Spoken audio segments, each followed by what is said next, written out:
Hey everybody, what's going on? Welcome to the Big Dumb Monsters podcast. I'm Chris. I'm Nick. And this week we are joined by Sam Chase, the mind behind Saratoga Comic Con, Mid-Hudson Comic Con. Did he name the third Comic Con? He's also, it might be Plattsburgh. I don't know if he's still doing that one. I think that's what he said. Yeah. He's doing some Comic Cons. That's a busy man. Yeah. You'll see us in a couple weeks at Saratoga Comic Con. Always a good time. So come on out. See us, get some free Big Dumb Monster stuff. But more importantly, we are here talking with Sam today to talk about the 2002 movie Resident Evil. Right. Oh, the door is slightly ajar. We will close that.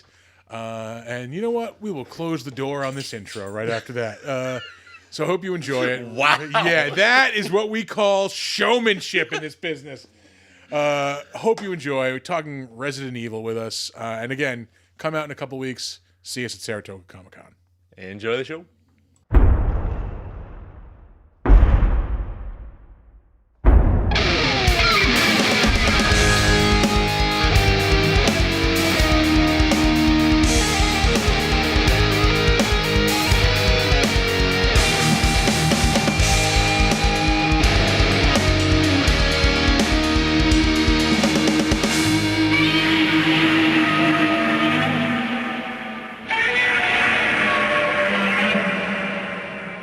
I got so bored with Andor. I was like, Really? Yeah. Oh, dude, that's the fuck. I think so it is the tired. best Star Wars show. Like, What? Yeah. Why? Because they rip off freaking, what's the name of that movie with Harrison Ford? Star Wars? No, the other one, the Blade Runner. Blade Runner? That's Oh, exactly what the whole tone and look of that movie. I'm like, this is Blade I Runner, can which kinda I see don't that. mind. I don't mind, but I love that it's just like it's a serious ass like drama yeah, that just happens to be set like in the Star Wars universe. Mm-hmm. And like I will say like there's a reason they put out 3 episodes at first. yeah, Because those first 2 episodes boring are as hell. slow ass burns. the pace Yeah. is like, But one thing, and they all pay off in that 3rd episode where it's just like, oh my god, this is fucking great. yeah. And then like the same thing happens. Episodes 4 and 5 like slow down again, and then episode 6 is so just action packed and exciting and like ever since we're on episode 9 just came out, and ever since then it's just been How many fucking episodes great. are there? 10? 10? I think it's 12. 12. Yeah. It has on been chalkboard. so good. It's like All right, it's the I'll same give thing it a as like second chance. Rogue One. Like nobody thought Rogue One was going to be as good as it was, and like I will fight till I'm blue in the face that that's the second best Star Wars movie behind Empire. Rogue One is so good because it's not just a Star Wars movie. Yeah. It's a World War II fighter plane movie. That's what Andor is. It's like It's Kelly's Heroes. Like Yeah. it's Andor's like basically like the French Resistance in World War II. yeah. Yeah, it's so good. Okay. Anyway, we're talking about Resident Evil. No, we're not. We're All really right, not. all right. So to go back on this, all right. So that guy doing those cranes to pick up the viruses there. Yeah. Yeah. They had to fly him in. Look at the special crane This guy. was all filmed in Germany. The only thing that Yeah, is the whole- not filmed whole in movie, Germany, right? no, the ending is filmed in Toronto, where the second movie does pick up, and they filmed the whole thing up there. All right. as Yeah. well, so I did notice when I was doing the research for this that there are a lot of German actors. these are all German people. Yeah. She's a famous German actor. The girl there with the curly, since everybody can't see, the girl with the curly blonde hair. Is she German? She was in something we just talked about. Yep. Yeah, she was in She's an interview a with a famous vampire. German actor. Yeah. Yep. Yeah. Actress. Actor. I think love how all. they did the dogs in this movie. Like, All authentic, most of them. Yeah. So they just put the makeup on them, but there are a couple CG ones. They just CG'd out their faces, but yeah, there's ones where like they're missing flesh, but Yeah. overall they're done like practically. But that was like they were the most pain in the ass part of that first game. Like those fucking Yeah. dogs. and they're Oh, pain yeah. in the ass to film. They suck. But you can tell by looking at these people. There's something off, and it's like they're European. You know, it's like I mean, They're it's- too good looking. You know what I mean? people Yeah, don't they're like look perfect right. faces, but These no, people no, look no. like they have health care. You can, yeah, I know. You can just tell that, like that. Like it's a different country kind of thing. There's a lot of voice dubs here with certain things. Yeah. Speaking of voice dubs with this, Mila Jovovich, not one of her lines is or original. Oh, really? It's all she All went into the ADR? studio and she felt she needed to lower her voice, so she recorded the entire movie. Really? Yeah. But she did a damn good job because I couldn't tell at all. Yeah, I couldn't tell. Yep, no. So I know that you love this movie so much. no, yeah, you can tell. Oh man, I had a hard time with it. Okay. Really? We can talk about that. I just want to say, like, this made me sick. The entire thing. The blue. So I had to watch. No, I had to watch it. The whole opening of this. Yeah. Because the place that you work. Well, I guess this is a real life situation. The place you work kills you. Yeah. And, Oh yeah. Well, but, yeah. I mean, that was so Yeah. disturbing. In one of the rooms, instead of just like shooting, like they shoot gas into certain rooms and stuff. Yeah. This room right here, The sprinkler? they drown the people to death. That's bad news. Like that made me so sick to my stomach back when I was like 20 years old. And you know, this one thing, like I know you might not like this movie. We can talk about that more in a little bit, but this like whole movie, like the sound effects, everything, the shots, all the cinematography of all these tiny little aspects are really an amazing. It was shot so well. Yeah. In my There was a opinion, couple of just those little that. like shots that I could have done without. Like I think like the little piece of glass. Like I didn't. Like, all right, I didn't know if I need that. Right. There's one later on too where I think it's when she shoots the dogs. When Mila Jovovich shoots the dogs. There's the shot of the bullet casing just like going out of the gun. it's got Umbrella Corp. Yeah. Yeah, they just lands around. did the Matrix thing. Everything. Yeah. Everything I mean, is labeled. This was like Matrix. This was like the Matrix 2 had just come out, right? I think This was what. and First then one was Matrix 3 was 99. coming Yeah. out like Yeah, this was 2002. right. Yeah. So Matrix 2 was out. So like you know that stuff was all still popular from '98 and everything. But Yeah. It does have a Matrixy vibe. And my problems with this movie are not the quality of it.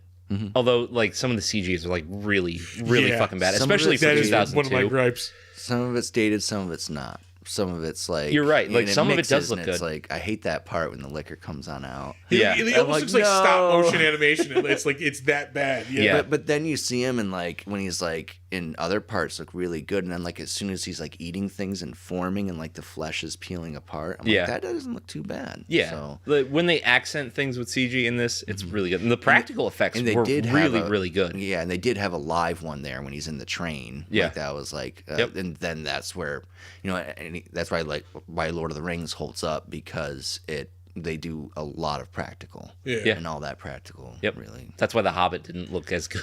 Yeah. Sorry. But anyway, Miss Anorexia here. my She's about yeah, to, I'll get like, through try there. and It's fit a through fucking. that It's like a 6-inch. yeah. She's like, I think I can make it through. God, it's like, nope. what? Yeah, like all that. Like anytime there's in a movie where people are trying to crawl through elevators like that. Yeah. Nope. Eh. Nope. No, nope, why nope. would you do that? Like, Yeah. No. And then like the sick thing is that always made me sick when he's like, push her out of the way. Oh And yeah. she's like, pull me back inside. Yep. And like it's that acting though is just phenomenal. It was like, for that, like this. What are you doing? No, I can't- I can't What's do it, that. 8 inches. No, you're not a cat. He's trying to push her. He's like, get through. Yeah, as somebody who rides a fucking elevator daily, like nope, nope, yeah. The real question is the Red Queen a bad guy in this though? Not. I mean, that's the computer program, right? Yeah. Yep. She's really just doing what she was supposed to do, like protect Right. this Yeah, fucking. no, the she's virus got she's trying out, to she keep shut it from- down. Yeah. Yeah. I mean, they made it like she was a homicide. Now, you know. at the end, yes, when I'll let you get the antidote if you kill her. Yeah. See, She that's- starts doing that, that's and that was it. Well, she evil. was like, yeah. I mean, it was really kind of twisted. But again, though, like what's her name is infected. Like Michelle Rodriguez is infected. She can't let her get out because she's infected. Like if she's not going to get out, then fine, go ahead. Like Yeah. I think they just dramatized that. They you did. know? yeah.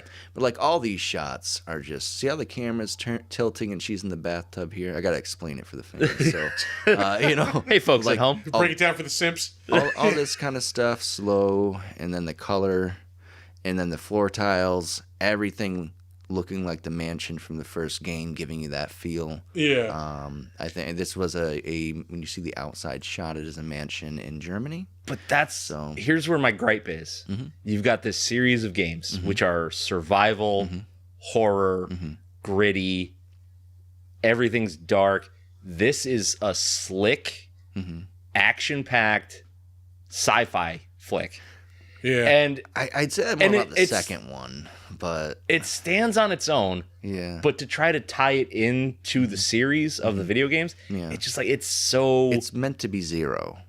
It's not meant to replace number one. It's meant to be like, hey, how did all that happen when they went into the mansion? And I get that. Like, I wouldn't really. I guess I necessarily wouldn't want just a retelling of the game, right? But something in the same, which is what you get with Return to Raccoon, whatever the heck that was. I was gonna say like Welcome to Raccoon City. That was. I was gonna say I thought they opened the world up too fast. Mm-hmm. Like I would have liked if there was more just of like in the mansion initially. Mm-hmm. Like I feel like they in terms of the game, they jumped over Resident Evil 1 to get to Resident Evil 2. Right. Like, that's where you get like the underground train and all that stuff, like the underground facility. Mm-hmm. Yeah. Like that's where all that stuff comes from. Yeah. That train is supposed to be the train from the second game. Yeah. So it is the exact same number. It looks identical. There are things in here. Dr. Birkin is in it. He is the narrator, and he is also played by Jason Isaacs. Yes. And from the Patriot there, the bad guy, and that was not in the fucking in the IMDb casting. Oh, that's why you need me. So I think he's like uncredited or something because he was friends with. Yeah, he's friends with Paul. Yeah, he was in that movie. What was the name of it? Oh, with Sam Neill.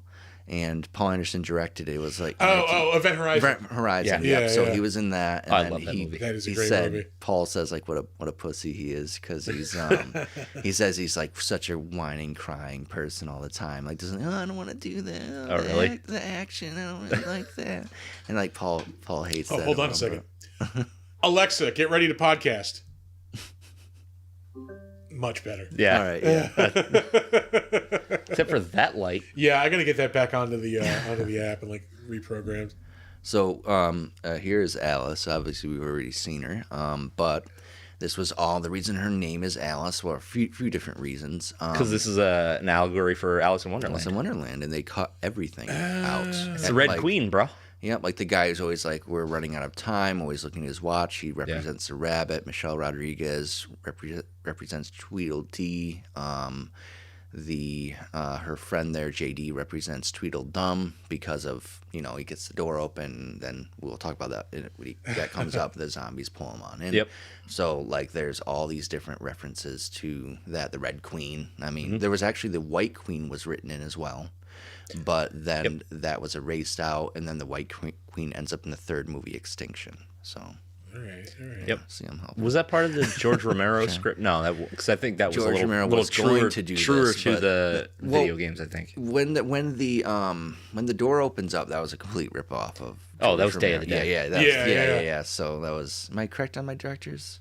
George Romero. Yeah. Okay. Yeah. Sorry. Sometimes I get this little like wins. This part right here with all these crows, they couldn't find any trained crows in Germany. So all these crows that you see are CGI. And you might never know that. That's actually one of the CGIs that was really good. Holds up. Yeah, the crows in Germany are just fucking those goddamn German crows. Their union is way too strong, and they have the number of breaks they get in a day is insane. But this always this looks just like the mansion to me from the game. And this scene right here with the cinematography, the filming, it's kind of freaky, and then it's like, get back inside, there's going to be zombies, but then it's not, surprise. I want more of like the mansion before they get to the facility, Yeah, right. But this kicks off too soon. I think. But again, nothing was infected that got into the mansion yet. So what are we going to walk around, rooms, with nothing in it, kind of thing? Well, I mean, yeah, you do see the dining room at the end when they're pulling her out, and then you see that white and black tile, which was great. I was like, oh, okay, cool. There is like the mystery aspect of it, of like. I mean, like, the audience is in the same boat that she is, where she doesn't know what the fuck's going on. Right. We don't know what the fuck's going on. So, like, I don't know, more time in the mansion would, like, kind of make that mystery a little deeper, like, open it up a little slower, like, kind of just tease you a little more, I think. It'd make for a better movie. Yeah, that's true. They do tease you a little bit in certain ways where you hear things, and they constantly were looking for things, and you're wondering when something's going to jump out. Yeah. But, nothing... It's kind of just as is, but that's what I like about one thing I like about this movie is they do all the stereotypes of a film that's horror, but turn it on itself. Like like where You think the one guy's gonna kill himself, and you hear the gunshot, and then you realize he killed himself, but then it goes to him and he had just shot the zombie, and then throws the gun at him, and then the little things like that where they took out all these little tropes that make a movie. Paul took those out and turned them on the audience, and I think that was better directing in that way. I don't understand this line, "Blow me." I didn't know that's possible. But, it's well, it's because she's basically Vasquez from Aliens. Yeah, they were trying to hammer that home a little too hard. Yeah. After this, I'm going to go get laid. Which he ended up going on to direct Alien vs. Predator. Yep. Oh, yeah, that's why true. he didn't direct the second film, because he was too busy with that. So. Yeah, he did that after this. That character is basically a 1-to-1 ripoff. Yeah. I mean, what can you do? I mean, well, she's expendable. And then you watch the fifth movie and you find out where she actually came from. So you find out where all these guys come from. So, yep. I'm gonna assume a lab. I haven't. Let me guess. There's a train. Umbrella. Yeah. So I saw this movie. Oh wait, so you haven't seen the others? I'm almost positive I've seen the second one. I've seen most of them. And I stopped after the second one. Oh, the third one. Oh, there's only 6? Is that only 6? Yeah, I'm mad. I want there to be number 7. I want to say I've they're seen putting out now. All of them except the last one. That show was fucking terrible. The Netflix show was so bad that fans were requesting and bad. trying to get a petition going, which some of them did, to get Netflix to take it off Netflix. They're we don't even it's not even it's just not even good. It's terrible. Yeah. It's just it has nothing to do with Resident Evil. It's a slap in the face, and it's you know. Amanda and I started watching it, and we're just Well, it makes me mad because Josh from the fifth game never showed up in these, nor did Sheva. And it's I understand if you wanted to do that with characters, why not put them in, give them their own show. Josh and Sheva in Africa, with doing it based off of Resident Evil 5 and make a Resident Evil Netflix series about that would be amazing. I don't know why they didn't do that, because there were 2 characters that weren't touched in the film, so you could actually do that and then hook that on up to the film and have maybe some people from the films come in and star in that. You see, there's all this money that they aren't even thinking about, and it's so stupid. I think absolutely. I think the Resident Evil series could do really well as an animated thing instead of any more live action anything. Oh, the CGI movies. Yeah, they're okay. Maybe not CGI though. Anime, hand drawn. Yeah, they're trying to do with Lord of the Rings. I can't stand. I making the War of the Rohirrim as an anime. I don't like not anime. necessarily anime, but just I thought it was. What has happened to American cartoons? Nobody wants to watch them anymore. No, I want to watch this.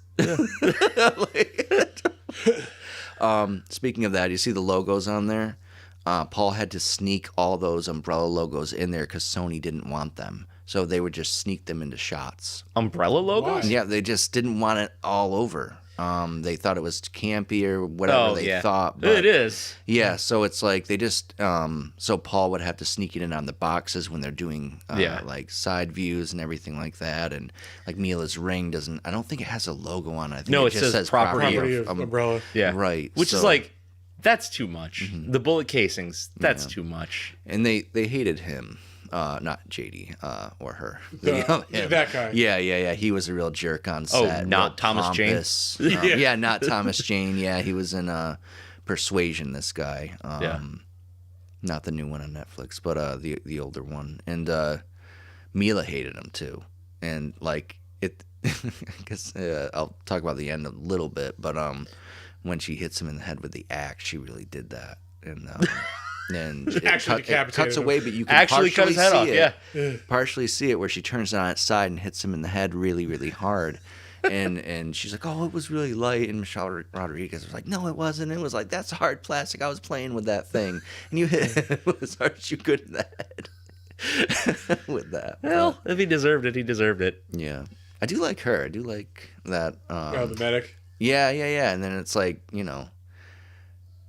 it's just like the acting. I don't know. It was this year 2000. Everybody's so stiff. Yeah, Like, it was also the year 2000. I mean, how many other movies that were like that? You know, like watch like American Pie or something. It has that feel of the early 2000s. You know, this like a Limp Bizkit album. I mean, if I watch this movie, I feel early 2000s. And yeah, right. Just everything's stylized in a certain way. Mm-hmm. Everybody talks in a certain way.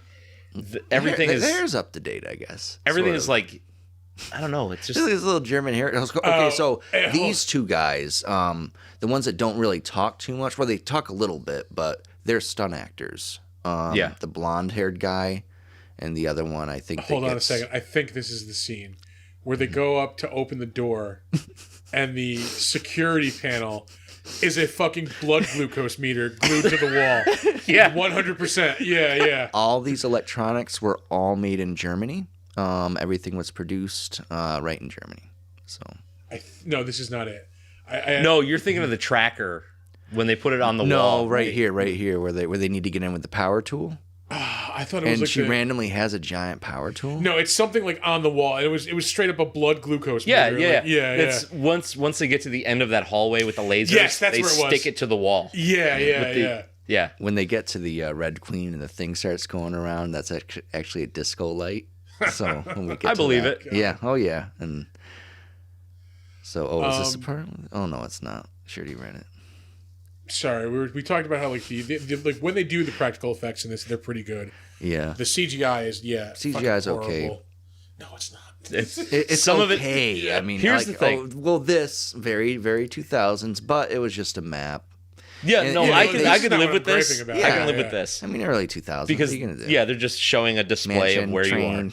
That's fine. The full-on animated liquor, like in the beginning, it was like, here's a budget of $5. Speaking of budget, this film is actually an independent film, only made with $10 million. Oh wow. Yep. So, they say I don't understand how though, because Capcom was huge. Doesn't matter. Okay, House of the Dead.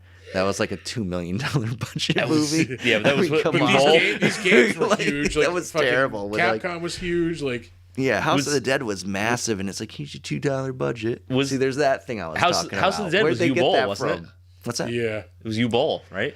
Yeah, I don't mind. Well, that explains that.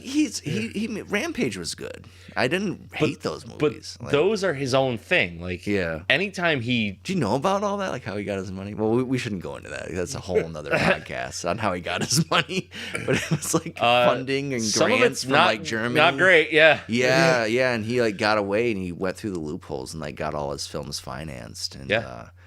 And then he went in that boxing ring and like really like beat someone up and he's like, I'll challenge you. And then like he went in there and he beat the crap out of him. Because he didn't tell anybody that he used to be a Golden Gloves boxer. And he was like, hey, you're a scrawny film critic from the internet. Why don't we get in a boxing ring? Yeah, he hit that guy real hard.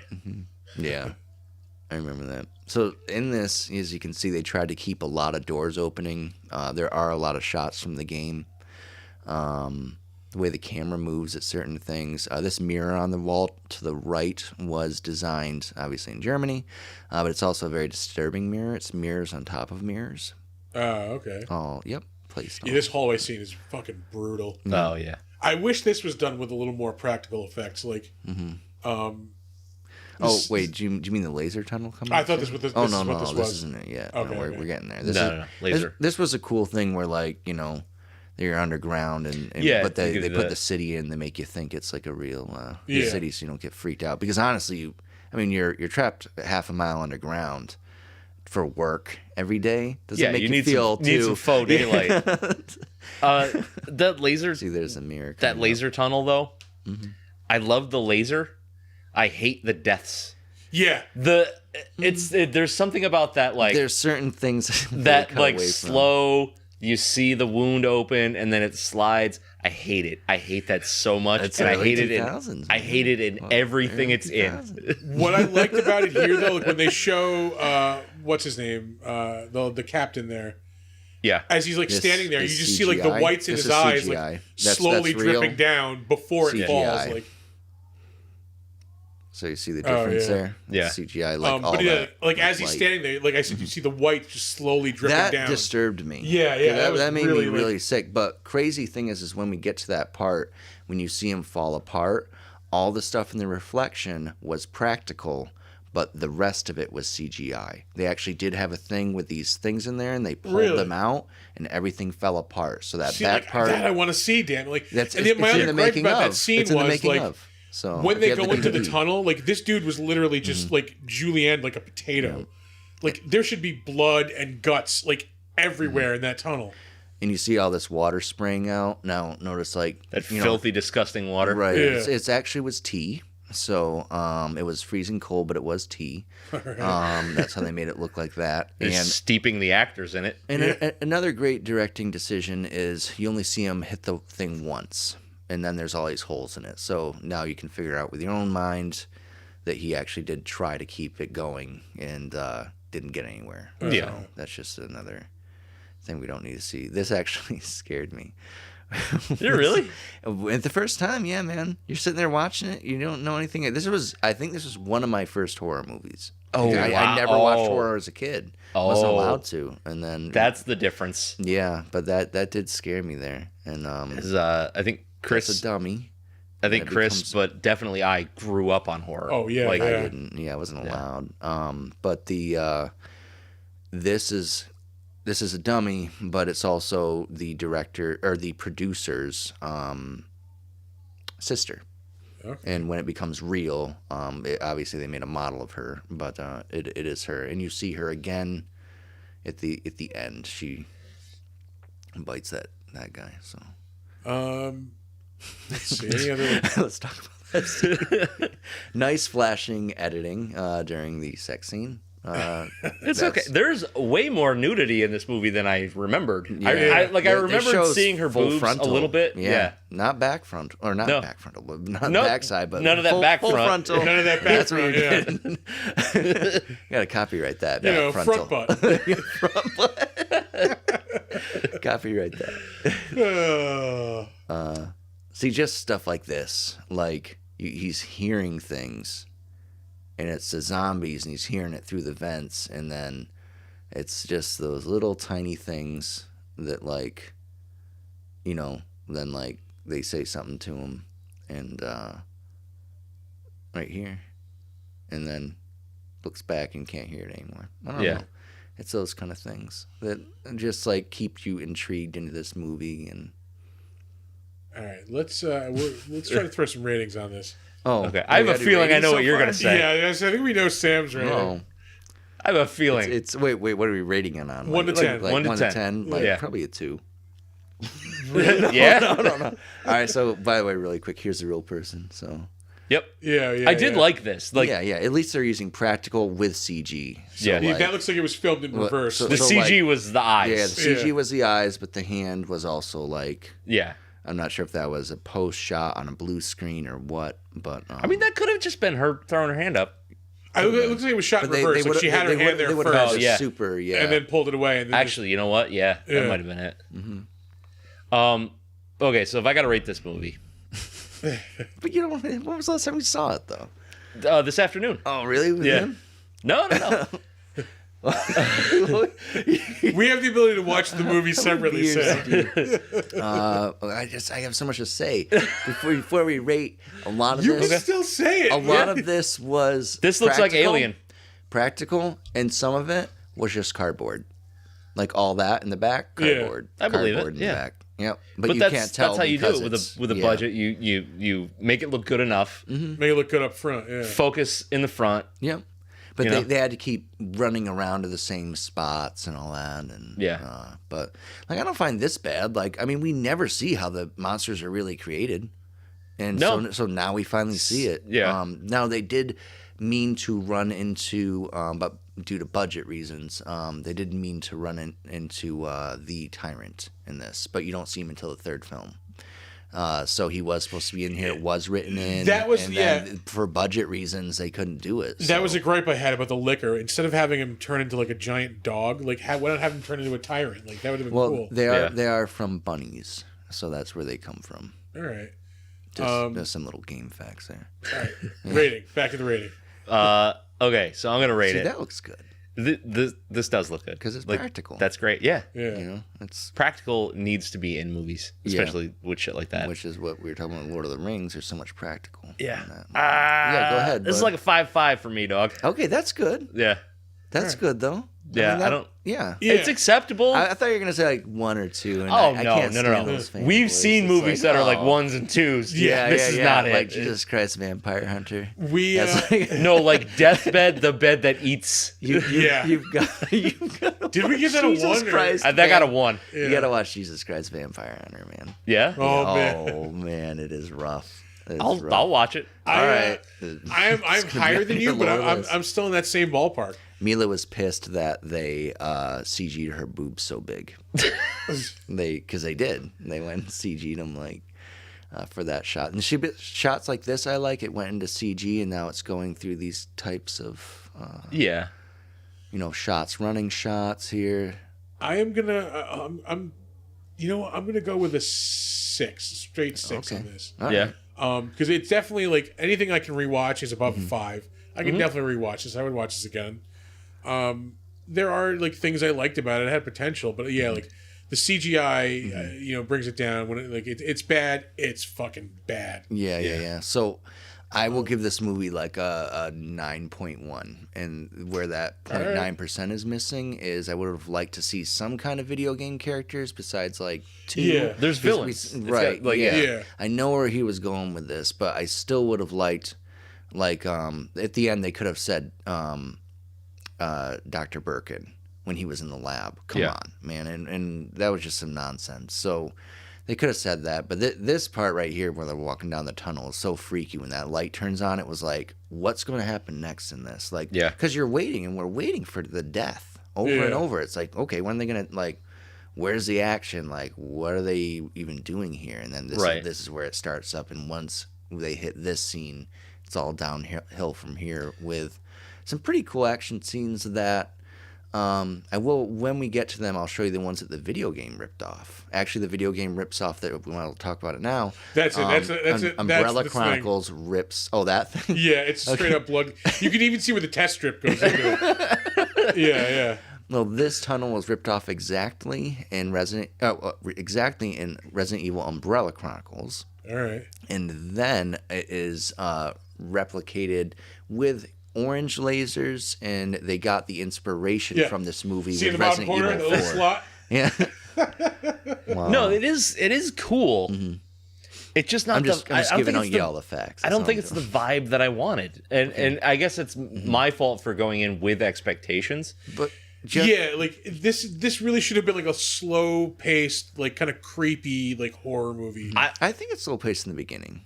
Yeah, bit. but within Act 1, kind of slow, but 2 and 3 are like yeah. But I mean, like literally 10 minutes, I think, into the movie, me. we have a team of commandos busting in the window. But again, you find situations like this in the first game, like where you're stuck in that room and that giant spear and that guy starts coming down the hallway at you, and like you have to get out of the room, and if not, it shreds you. But the ceiling collapsing down on you. But see, he's a stunt actor right there. But what sets that off in the game, German at least the first one, because I've played the first one, I've seen the second and third one being played. Mm-hmm. There's so much tension being built until that happens. Right. These are just, it's kind of generic. There's movie. Another stunt actor right there, the guy with his hand cut off. That was a pretty cool. that looked cool. Chris, I hate it. I hate this not so too much. Bad. Not hate too it. Bad. Hate it. She's still standing. I like that. I don't. You just missed on the left hand side. It was somebody was there in the reflection. Yeah. One of those. Yep. One of those goof ups. Yeah, but it's so quick. And then this guy again, another stunt actor from Germany. Yeah. Ooh. Yep. He got that blonde hair, blue eyes. So you can tell the other guy had brown hair, blue eyes. So it's like, we know where you're from. There's a look. Yeah. I'm German. And this was cool. Like, so I'd like this. And then, it was like, I remember seeing this. So, all right. So here we go. CGI. Yeah. Really, okay. So the background, just keep watching the back. See, all that is practical. All that right there. Really? Yep. All that was practical in the background reflection. Yep. They did use that. See, but then they go in this tunnel. There's like nothing. There's like no remains of this guy. Like, yeah, they show like that. Yeah, I mean, they would have had to step over that. It's kind of gross. Yeah, like meat chunks. But anyway, are you guys ready for some IMDb trivia? All right, let's do some trivia. All right, folks. Before we get to the trivia segment of the podcast, we want to take a second to tell you about our friends over at Newsly. Newsly is an all-in-one super app for iOS and Android. It picks up the most trending articles on the web and topics that you choose at any given moment and reads them to you in a natural human voice. That's right. For the first time ever, the entire web becomes listenable all in one place. You can browse articles from topics that you choose and start playing, stop scrolling, and start listening to the web. You can follow any topic as specific as you like, from sports, tech, business, science, Bitcoin, or even the Cardassians from Star Trek. It will find you the latest articles and read them to you aloud. It gets Star Trek specific. You can get right down to it. Yep. They even have podcasts as well, believe it or not. You can explore trending podcasts from over 80 different countries. I will let you in on a little bit of a secret. You're going to find the Big Dumb Monsters podcast there as well. I actually have been using this. I've been using Newsly to actually listen to the podcast lately. Have you really? Yes, I have. Believe it or not, I have. They even have digital radio at Newsly. You can download and use Newsly for free now at www.newsly.me and use the promo code DUMBM and you will get a 1 month free premium subscription. So check them out. Head over to newsly.me and tell them, you know what? Tell them the Big Dumb Monster sent you. Yeah, do the thing. And now, back to the trivia. I might know. You might. Well, might should hate be this. like everything I've already said. Some of it's okay. But that guy represents a white rabbit right there. The guy's always worrying. Yeah. All the time. That's why he's got the white light on him. That party is getting fucking wild. Very out loud. there. Yeah. Holy shit. Is there a party here? That's where Amanda and Donna are. Right Oh, now. okay. All right. Oh, gee. Fact number 1. I would have wanted to eat something. We'll go over later. The makeup department and crew had a hard time dealing with the dogs who kept licking the zombie makeup and blood and meat off of themselves. I was going to mention that when we get to that. See? Come on. Beat you to it, babe. No. They say don't work with animals or kids, and that's why. In every movie, they worked with real animals. Yeah. Yep. So. Except for the 6th one. Sorry. This one I think is kind of bullshit, and I can see maybe where they're coming from with some of it. Mm-hmm. All the minor cuts and bruises on Mila Jovovich's character are real. No makeup was applied. Which I think she got banged that up is not making true. this, and they had to hide some of them. Let me correct that. All right. Do it. Come on, they do had to, well, because not every shot is shot in sequence. Right. They had to constantly cover up her makeup with makeup, her bruises, and then also add bruises to her. Right. To, keep it all constant. After this film, and Joan of Arc and a few different ones, she cannot be a hand model now because her hands are too scarred up. So anytime you see her hands Just during like a George modeling Costanza. thing, Yeah. it is a hand model that stands in for Mila from now on. No shit. In Yeah, 'cause I real think- life, because she's the #1 top paid model in the world. So Yeah, because I think she does all her own stunts in she does, this. yeah. Or but most of her And the own second stunts. film was the worst for her because her hand just got so shredded with everything. Handling guns, these metal guns, and Yeah. some are fake, but they really tried. I mean, no she matter did a what, lot. if you're doing something active, you're gonna smash a finger. Yep. Like, it's just the name of the game. And the Red Queen was supposed to be modeled after Sherry Birkin, but that obviously got changed several times. But that is supposed to be Sherry Birkin from the second game. But then they changed that story later, and you don't ever know that. That's just a background thing. Yeah. So, all right. That's insider knowledge. Yep. So. Let's see here. Where are we? The main actors were told to prepare for the film by getting copies of the games and playing them through. Some of them didn't know if they could complete them in time, so they had to get video copies of other people beating the games and then watch it. Yeah, which is cool if that's true. okay, so that is kind of true. That's the same as like, we hey, have to- read this book that this movie is based on. Yeah, we have to jump to the second film here, where that is what Sandy Gilroy did. She tried to play it. She didn't really have time, so she watched someone else play it. Yeah. Everybody had to be familiarized with the games in order to do this movie correctly. So Yeah. he did make everybody do it. And Mila, one of the reasons why she agreed to doing this as well is because her brother really loved the game. Mm-hmm. So he ended up he ended up influencing her to do this. Yep. So. I did see that one on IMDb, but I skipped over it. All right. There we go. I told you, man, I'm a freaking... This is scary. I don't know if you know. Well, oh, is it? Yeah, I told you, man. I told you. Pointed right to myself. I said, there we go. Oh, shit. That's Discord making a noise. Don't worry about that. Yeah, so we've got to turn the Discord Fuck. This is a chessboard, by the way, representing the game.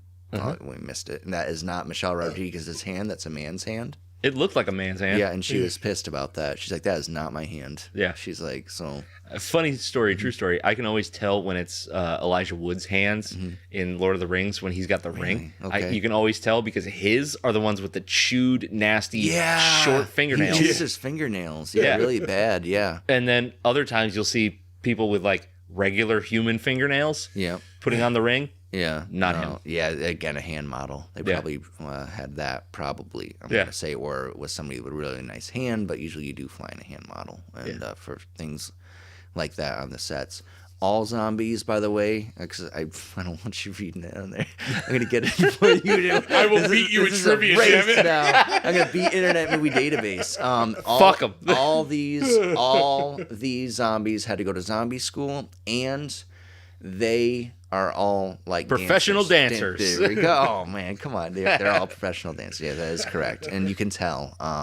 One of the guys here, coming on up, the guy with the shaved head, actually, that is not prosthetic. With his leg, he could actually pull he's German, and he can actually pull his stuff out of socket. It's gross. Yeah, and walk with it. It's gnarly. I think that would hurt, but apparently he was fine with it. But yeah. That was Equilibrium's problem, which was also filmed in Germany. That's what movie. And that the problem with that one was he went and got real martial artists to do like all like the coordinated stuff, and he goes, I made a big mistake. I should have used dancers. Yeah. And but again, that was another film filmed in Germany. So Gun katas. Yep, gun kata, man. That stuff rocks. Yep. Are you ready for some fucking hubris here? All right. Hubris. At around 45 minutes, I love this part. the passcode for opening the door in dining hall B is 04031965. Writer-director Paul W.S. Anderson was born on 04 March 1965. Oh, wow. Yeah. Lord of the Nerds right here with me. So that is not her hand again. That was a different man's hand. Same hand that they use. She had man hands. She had man- All the guys, while they were waiting around, because, as you can tell, like, they're standing at their queue, here while they're filming, but everybody while they were waiting around, all the guys got addicted to, like, yogurt. Because they were yogurt? all like working out, and there was nothing else to do on set, so they would be working out in between sets and getting really jacked. Yeah. And then just eating yogurt constantly, especially the guy Matt Addison. Sounds like the worst. Who ends up being Nemesis. Of all the things I could Yeah. get addicted to, yogurt I think would be the least fun. Yeah, unless it was vanilla yogurt, I guess. But like they got some good ones. I'll bring you one at the show. So they got Nice- some vanilla bean Nice ones. German Yeah. yogurt. Nice Yeah, room some temperature of the yogurt. No, keep it. We got our I'll own make sure it's in my fridge. pocket all day. We as got I'm it in our running fridge. around. I'll bring it up with a spoon. Oh, pocket yogurt. Yeah. Oh, God. This guy right here. See all that? That's all real. Ooh. That's could gross. And he dislocated his shoulder too. Ooh. On the left. Yep. So all that was real. That's so gross. Matt in the back with his mouth open. But yeah, some of these things were all cardboard. And then Now that wouldn't happen. Now that was one pet peeve because it was like you shoot them in the head to kill them, and he was missing half his head. Yeah, He's fine. He got his face gnawed off. Somebody was done eating his face and was like, okay. Yeah, I'm moving done on. now. Yeah, not under the other zombie. That guy's got a pancreas I'd like to take a piece of. I had face for lunch, so I'm really, I only have a little bit. And I do love this neck snapping scene. Like, just like, fuck you. Yeah. Can we swear on that? Oh, Yeah. sorry. Oh, okay. All right, yeah. sorry. Oh, yeah. I was like, We cuss. and then this guy, again, all great people here. Shoot him in the head, though. I mean, that would be, wouldn't you just want to shoot someone in the head? Like, if you knew that they were doing this? I mean, And why would I shoot him in the arm? yeah. Be like, die. Yeah, in I mean, the I mean, arm. obviously, the Get me in training the is shoulder, you big jerk. obviously the training is Center shoot for the mass. center mass. But I mean, like, we've all Yeah. seen enough zombie movies to fucking know. Shoot him in the fucking head. yeah, Like, every time. yeah. This scene really quick. I know that we're gonna still jump into the trivia, but Yeah. when we just need to get the explosion. Hey, you know what? We're here for you. Oh, are you unstable? Just like my life. All right, here we go. Go ahead. No, I'm like waiting for it to explode. Come on, man. Oh, okay, right here. Like, what is Here. going Oh, on here over we there? go. That party is Explosion. crazy. But like right here, this little piece of plastic that falls over her face, that makes a little sound, a little like ching sound. Yeah. And that it's little editing things like that are amazing. These shots are great. With the graveyard and the angels, looks like, just like the mansion kind of. They're using an effect that I can actually use in my Final Cut, which is like this special effect. Yeah, it's like a grainy. Yeah, kinda yeah, and it filter, it yeah. lights up all the light and makes it like this. This guy was lit on fire. What was it? 20? Oh man. Now my trivia's. I think it was 28 times. Jesus. That's too many. They Yeah. lit him on. They kept lighting him on fire over and over It's again. it's a decent burn. And why Paul said he loved working with German actors is none of them complained. He's like they would just say okay, yep, and that's just why made like these weird clicky Klingon kind of you sounds. know, that's why like a lot of people like Dolph Lundgren and Sylvester Stallone, they take all their action movies over to Bulgaria. They work like 4 times as hard, and they're Yeah. like really cheap For like half the pay. Yeah, for like even more than that. It's like barely anything. You ain't working and no they're Bulgarian. just Not like working no Bulgarian. yeah, but I think it was Expendables 2 was filmed in Bulgaria too. And that was in several Yeah, other well, films. all the money that went to that movie had to go to the cast, yeah, like the main yeah. cast. Yeah, so yeah. like, there's nothing left over. Yeah, so like $1 million gets you like that movie, Yeah. Expendables 2. It's like okay, so Yeah, I'll take it. then this was, so that was practical. That was kind of cool. And then with the liquor, Yeah, can't wait till we get to that. not my kind of liquor. But this is I'll where tell they're ya. trying to type in his birth date there. Yeah, All for right, yeah, go for ahead. way too long. Yeah. All right, moving on. Its successful opening weekend sparked a frenzy among U.S. studios eager to capitalize on interest in video games. Titles like Doom, Silent Hill, and Max Payne were all snapped up and all poorly done. Oh God. Yeah, These movies do hold up. I forgot Max Payne was a thing. That was a movie. Yeah, With Marky Mark. Mark Wahlberg. Resident Evil is the highest of the series. Is the highest grossing horror franchise of all time. It's up in the billions. Damn. It's real popular. And like, you'd in the think rest that of with the like world, Freddy too, and isn't it? Like, stuff, but that didn't make that in the theaters. I think, No, like, no, no, No, That's all but home Lord of the release. Rings is Yeah. over $1 billion. I think it's one of those ones that Lord- like makes most of its money like in Europe and like China Resident- and stuff like that. Yeah, like Resident Evil really made it. I mean, the 4th film alone made like $420 million. That was the 4th one. Usually, and Paul said usually stuff goes down. Yeah. But he said once they did the 4th one, it went up. And then here's your Oh, some horrible CGI. That's some, like a baby. that's some sci-fi original type shit right there. Yeah, it's the like only thing that Sharktopus. sort of saves that is the smoke in front of it. This right here, Yeah. like that got me. I was like, no. I was like, did they kill him?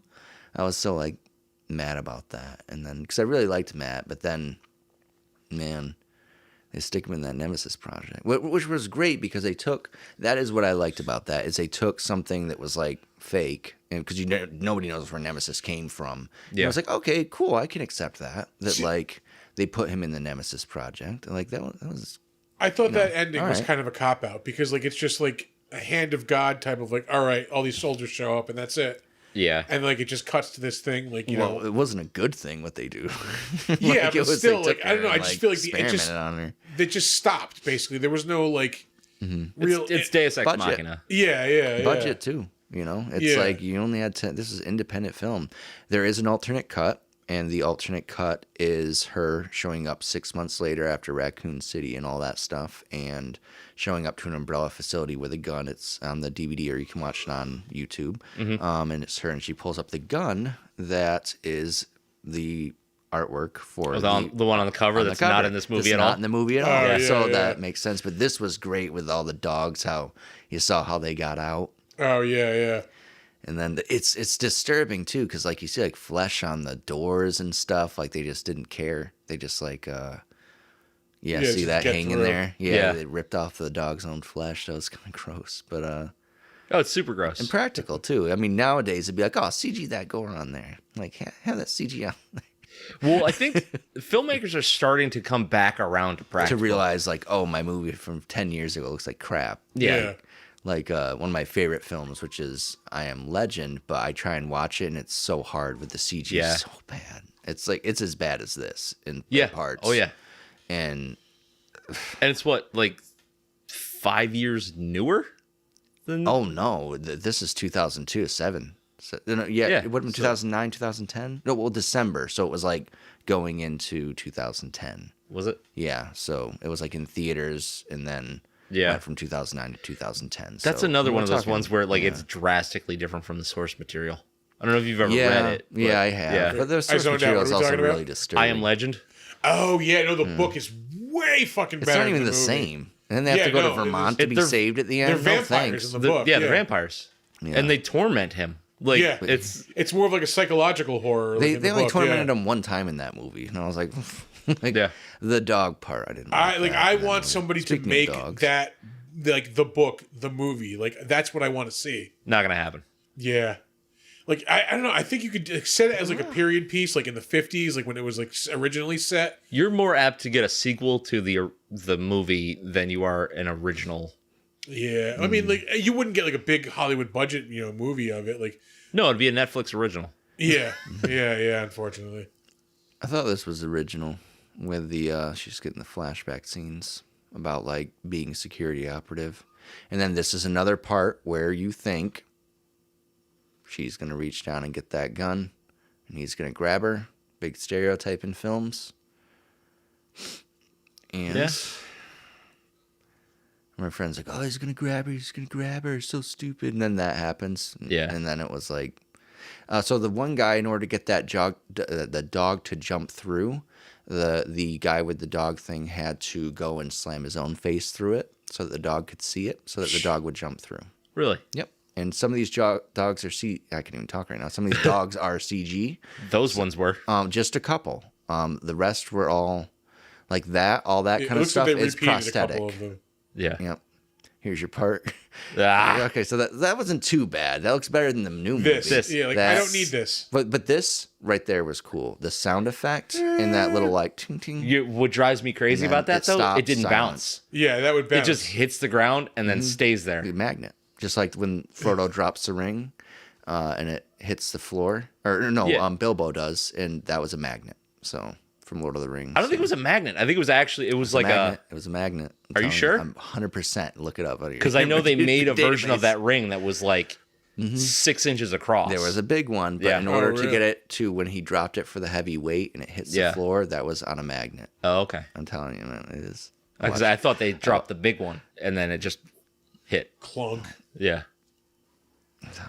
All right. Our next trivia fact. Lord of the Rings trivia. Lord of the Rings trivia. George A. Romero, director of Night of the Living Dead, was originally attached to write and direct, but left the project in 1999 due to creative differences over the script. The project was dormant for over a year before Paul W.S. Anderson signed on to write and direct. Anderson later claimed that he had once locked himself inside an apartment for 4 weeks while playing the first 3 Resident Evil games back to back, and became so obsessed with them that he contacted his producer, Jeremy Bolt, telling him that he had to make a series into a movie. And he loved Survivor. Resident Evil Survivor. That's where he got a lot of influence from that game for this. Oh, really? In order how to direct it. There are so many Resident Evil games. There's not even funny. Yeah. Really quick fun fact here. The paperweight that is used to kill this person is an Alice in Wonderland paperweight. Oh, wait, we're not at that scene yet. Yeah. No, that's Angry German guy. Oh, and might as well talk about this. Him hitting that glass. Yep. That was, obviously fake glass, and it bounces. And you see that in the beginning with the zombies. They're going up against the glass, and it's bending, and it's it's plexiglass. It's not, they don't say it, but, it's supposed to be, straight glass that you're not supposed to be able to get through. But, yeah it was... it was budgeted out. Yeah. Oh, well, you still see it in there. So. Yep. Acrylic is much cheaper than real glass. Mm-hmm. The back to the Paul Anderson thing really quick about him directing it is the rights to this were bought in 1997. So by Constantine Films. Mm-hmm. So and then eventually they switched to Paul doing this movie. When did the first game come out? 96? 96, yeah. All right. I was in 95. I was in middle school. I was in high school, I remember. And this, get off me. Yep, so this thing is very brief, but that is an Alice in Wonderland paperweight. I couldn't even tell. I thought it was just a cube. Yeah, no, it's got her cube in it. So yeah. Yep. Yeah, I do like all the subtle Easter egg stuff. Mm-hmm. Even if it's so fast you can't catch it. To know that they put in the detail. Yeah, and they put the work in. And nerds like me find out. And nerds like you find it, yeah. In the movie, Alice's fake husband is named Spence. This is a reference to the first game, which took place in a mansion named the Spencer Estate. Mansion. Also, one of the three founders of Umbrella Corporation in the game's names is Oswell Spencer. Mm-hmm. Yep, which is where he got his name from. That's why they named him after it. But he obviously wasn't Oswell Spencer. Right. That's a fun one. Yeah. Amanda Donner may be showing up shortly. Oh, that dog hates me. The dog hates everybody. He's gonna be wiped out. It's fine. Okay. Yeah. He's had a long day. Yeah. What else we got for? We've got 1, 2, 3, 4, 5 more facts. We'll blast them real quick here. To help him achieve the underground look of the film, set designer Richard Bridgeland visited nuclear bunkers in the UK and in Europe. Something I did not know. Ah! All right. You got me. Gotcha. You got me on there. All right. Shot on some of the same German sets as Enemy at the Gates from 2001, which is such a good movie. Yeah. I don't know if you've ever seen that. In a very long time. I saw it, but I think I turned it off halfway through. How dare you? Yeah. Sorry. That's so good. All of the visual effects were done by a computer film company, an FX house based in London. Well, we know who to blame. Yep. Burn them down. It was probably the made-for-TV stuff. The Heritage is live on Facebook right now. Are you kidding me? Yeah, I'm not kidding you. Who's the Heritage? The Heritage is this garbage bar that we like to go to after we record sometimes. No. Yeah. All right. Well, there's a fucking band. Oh, no. We're going. All right. You want to come to the bar with us? Oh, I don't know. I could use some drinks. Okay. Two more. All right. After returning to the laser hallway, where the military commandos were sliced by the lasers, the survivors find the bodies have vanished. This is a direct reference to the games, in which the bodies will vanish if you leave or re-enter an area. Oh, yeah. Did not know that. That is cool. Yeah. So, all right, and our last fact, which would make sense, they would have became zombies, except for the guy that got cut up into cubes and the girl that got her head cut off. Yeah, so yeah, because the one guy died of shock with the hand, and the other guy was split in half, so he would be crawling around. He was sliced when the thing came over the floor, because remember the one last one, or at least when it went to the grid pattern. Yeah, it would have took him out. Huh. Our last fact is the body count. Would you like to take a guess what the body count is? Ooh, Wait, the body count of the zombies? This is going to be a hard one because I don't know if it's the zombies and the cast members or just the cast members. It's going to be more than... Well, no, it'll be live people dying. Just this group here? Nope. Okay. Nope. So everybody throughout the movie. Everybody who's live that you see on screen die. Ooh, I think I used to know this. Yeah? Yeah, I do. but I don't think I do anymore. But don't tell me. Let me just make a guess. Okay. Would you like a hint? Is it 3 digits or 2? It is 2 digits. 2 digits. Is it? Minor hint. It Here's is. a hint. It is crazy. It's crazy. All right. Yeah. Was it 96? Nope. Oh, am I too high? 88. 88. Yeah, Oh, okay, yeah, that wasn't I was too gonna bad. say crazy. Yeah. 88. I think I used to know it, but we're talking like, I'm trying to like open up my vault here. Like, Yeah. like, Chris was like, oh yeah, and I was like, yeah, I think I used to know it was 88. I believe I did. It's a vague memory. But again, yep, right here where their bodies are gone and they're just walking on through. No blood, no anything. Shit, I didn't even notice that. Yeah. Yep. I think one of the characters actually says something about it too, but I don't. I don't know if they. Oh, she might have said, "Where'd the bodies go?" Yeah. Yeah, but this thing again, that thing she's putting in is a. It's a NVIDIA 4090 GPU. No, it's actually the chessboard that you see in the second game that is supposed to be on the wall, and you got to put the chess pieces into it, but they made it into a chessboard. Okay. Again, they had a lot of really cool designs here from Germany, except this disco light, which is in that thing. Yeah. Yeah. In the year 2002.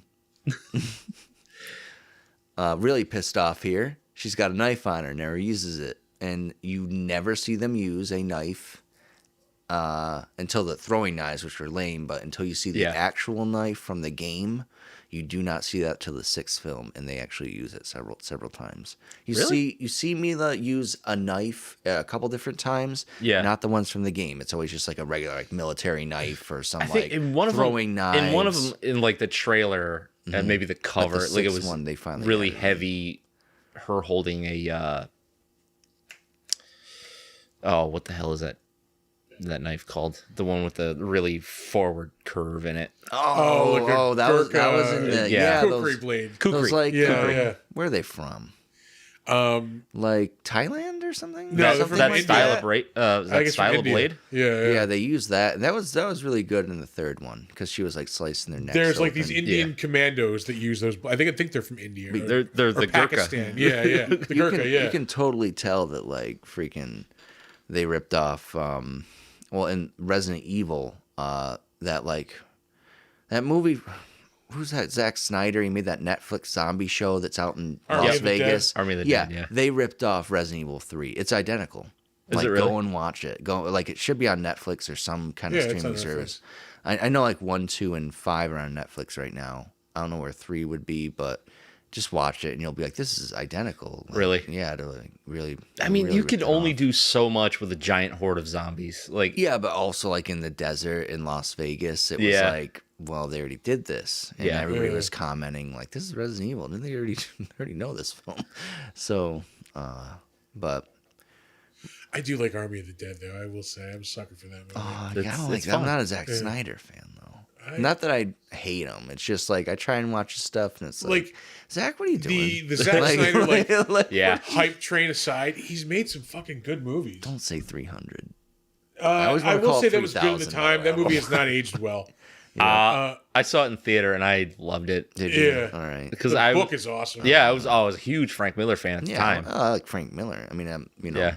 But like I like his Dawn of the Dead remake. Like I like Man of Steel. I fucking I didn't realize that was him. yeah. No, I mean not Man of Steel, but Watchmen was him. Watchmen. Yeah. that wasn't too bad.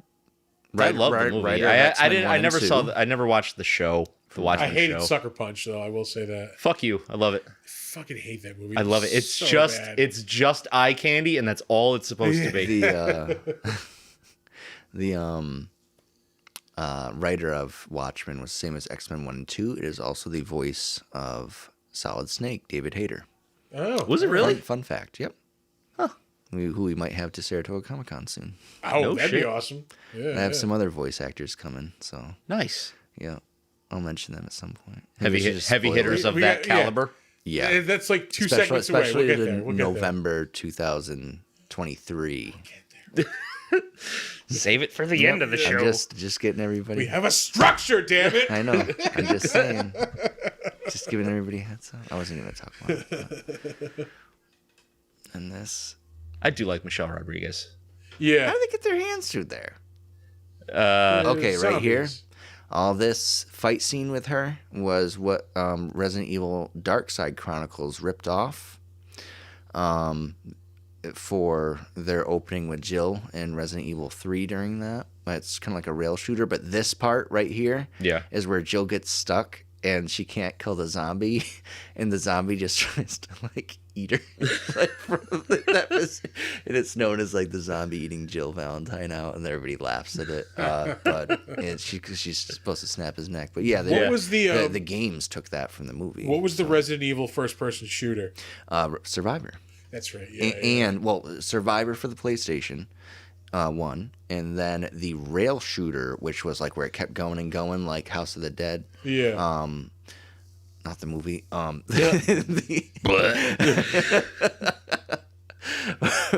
That was for started out on the Wii with Umbrella Chronicles and then Dark Side Chronicles, and then it moved to the PS3, which was way better. And you can, not to go on, I know we have a thing here, but that can actually be played at the Comic Con. So with the Resident Evil group downstairs. Really? So, speaking of Resident Evil, yep, they're actually watching these. I think they watched the 4th one today. So no shit. yeah, yep. They're always so nice. Aren't they? Yeah. They're the nicest. He's a school teacher, and she works for I think DMV. So yeah, for the state. So yeah, they're really nice people. Yeah. So I was actually at their house last night for probably spent way too much time over there. I think they wanted me to leave, but I couldn't stop talking. So this made me sick to my stomach the first time I saw it. Really? Not that part, but just the part where she's talking about them eat. I don't like cannibalism, so no green. Should have had no Green Inferno. No. Damn, I watched that too. I'm never doing a Green Inferno. Guess what movie we're doing when you come on next time? We'll do Resident Evil 2. Cannibal Holocaust. Yeah, I was going to say Cannibal Holocaust. Surprise. We'll do Resident Evil 2. And don't watch that shit. But yeah, this made me sick. Yeah, just like that they were really after this it. is Which pisses me off. Like, why don't you just eat each other? And they're like, no, we need you. It's like, no, she's right there. You don't need to be clawing at me. Yeah. You know. Well, they won't eat each other because they're dead. Yeah. They need, I guess that they is need weird, the living. right? Yeah. No. Another thing that doesn't make sense, but it does, I guess. It's all it's sci-fi. So. Yeah, I mean that just it brings you into classic zombie lore. This scene coming up will be funny when I talk about it. But all right, let's get a fact in. Look at these guys. I'm done. They're just touching the we're thing. done. Oh, all right. Hey. Oh, we don't have any more? That's Come it. on. That's all I cherry picked from IMDb. Now you're going to have to go online. Yeah. Are we going to skip? Don't skip. Take a break. We'll take this break in Sam's monologue to move on to the next segment. I'm going to move these. Oh, yeah. Did we pause? No, we're still no, going no. live. We're still going all live. right. Look at these guys just touching the, like, they must have gotten so tired of touching that thing. Their hands look so tired in that. I imagine, like, filming. This is still going, right? Wait a minute. Yeah. Well, the crazy I see thing nothing is, moving. That's because you're looking at the old stuff. Oh, God. what was that? There. Okay, all right. We're still So moving. Make you feel better? Yes. So they wouldn't let Mila do this scene right here with her falling? Yeah, I think this Just is the because only it one was- that they wouldn't let her do. Yeah, they were, the insurance company said that they were afraid she was going to hang herself. Yep. So they didn't let her do it. But the funnier part about this whole scene is where, well, I don't know, how did he get out of that? Oh, did he throw himself? I don't know. There are plot holes in this movie. I don't know if you knew that. He dove, or they edited that crap out. Because that freaked me out too, where she couldn't focus and she couldn't see anymore.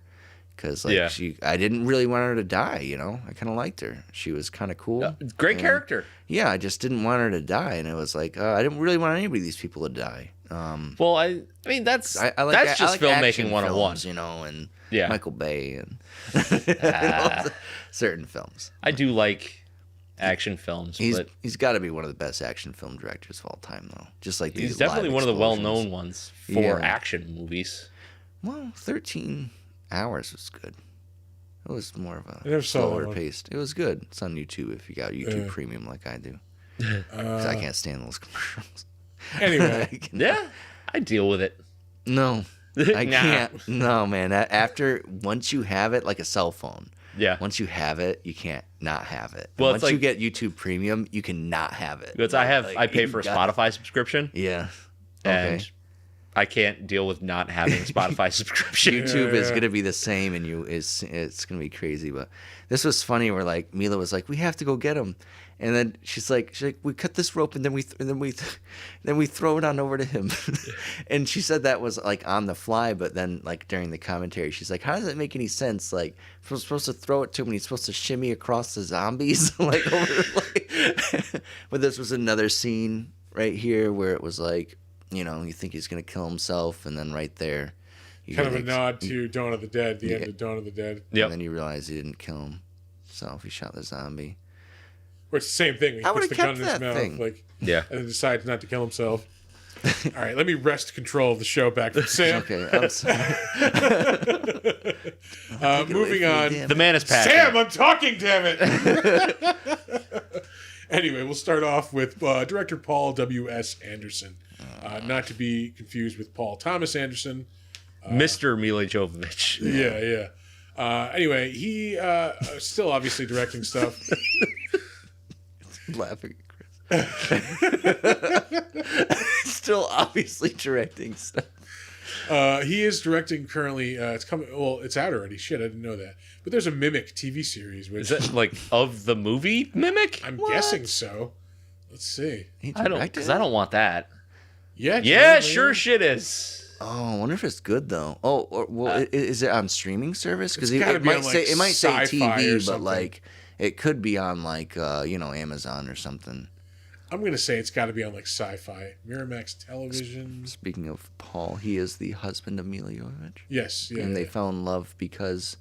Oh, see, that was a because better she's CG. fucking Mila Jovovich. Well, That's that why. was- Yeah. That's why he fell in love. Well, she came in and she was actually a very weak character in this film, and but she came in and convinced Paul and said this is how she could be more badass because she said Michelle Rodriguez took all her scenes. Yeah. And she was the hardcore one. And then so she goes, this is how you can make me like this. He liked all those ideas, and when talking with her and them working together, he fell in love with her. So. Well, she's also got a habit of being diddled by her directors. Oh, yeah, that one guy when she was like 16. Yeah. Yeah. And then her Oh, mother yeah. made her break it off with the Luke Besson. Besson. Besson, yeah, I can't Yeah. remember pronounce his name. Yeah, from Fifth Element there. Yep. Yep. And a few other films. What a else? lot. Leon, the Professional. which is pretty much. That's a top tier movie. Yeah. Yeah, he did a couple other ones that were really good. Well, he wrote Valerian. some that I really liked. Well, he did Valerian. I wouldn't say that's one Oh, of the good Taken. ones. No, I'm saying- Taken. He wrote. Yeah. Well, Yeah. Taken 2 and 3. I don't say anything about, but the second one's okay. And the Transporter. third one's really hard. Oh man. Yeah. I don't know. Not the new one. Whatever that one. No, is, the first one with Jason Statham. This was still. I'm still trying to figure And out the how they second one did too, I that. think. I really am trying to figure out how they did that in the film, where all those people were walking through and disappearing. Like obviously she was on blue screen, but it doesn't look it. It's really well done. I think Mimic it was is on filmed- Channel 4, a British free-to-air public broadcast television network. BBC. Yikes. Anyway, he directed that movie Monster Hunter that's also based on a video game.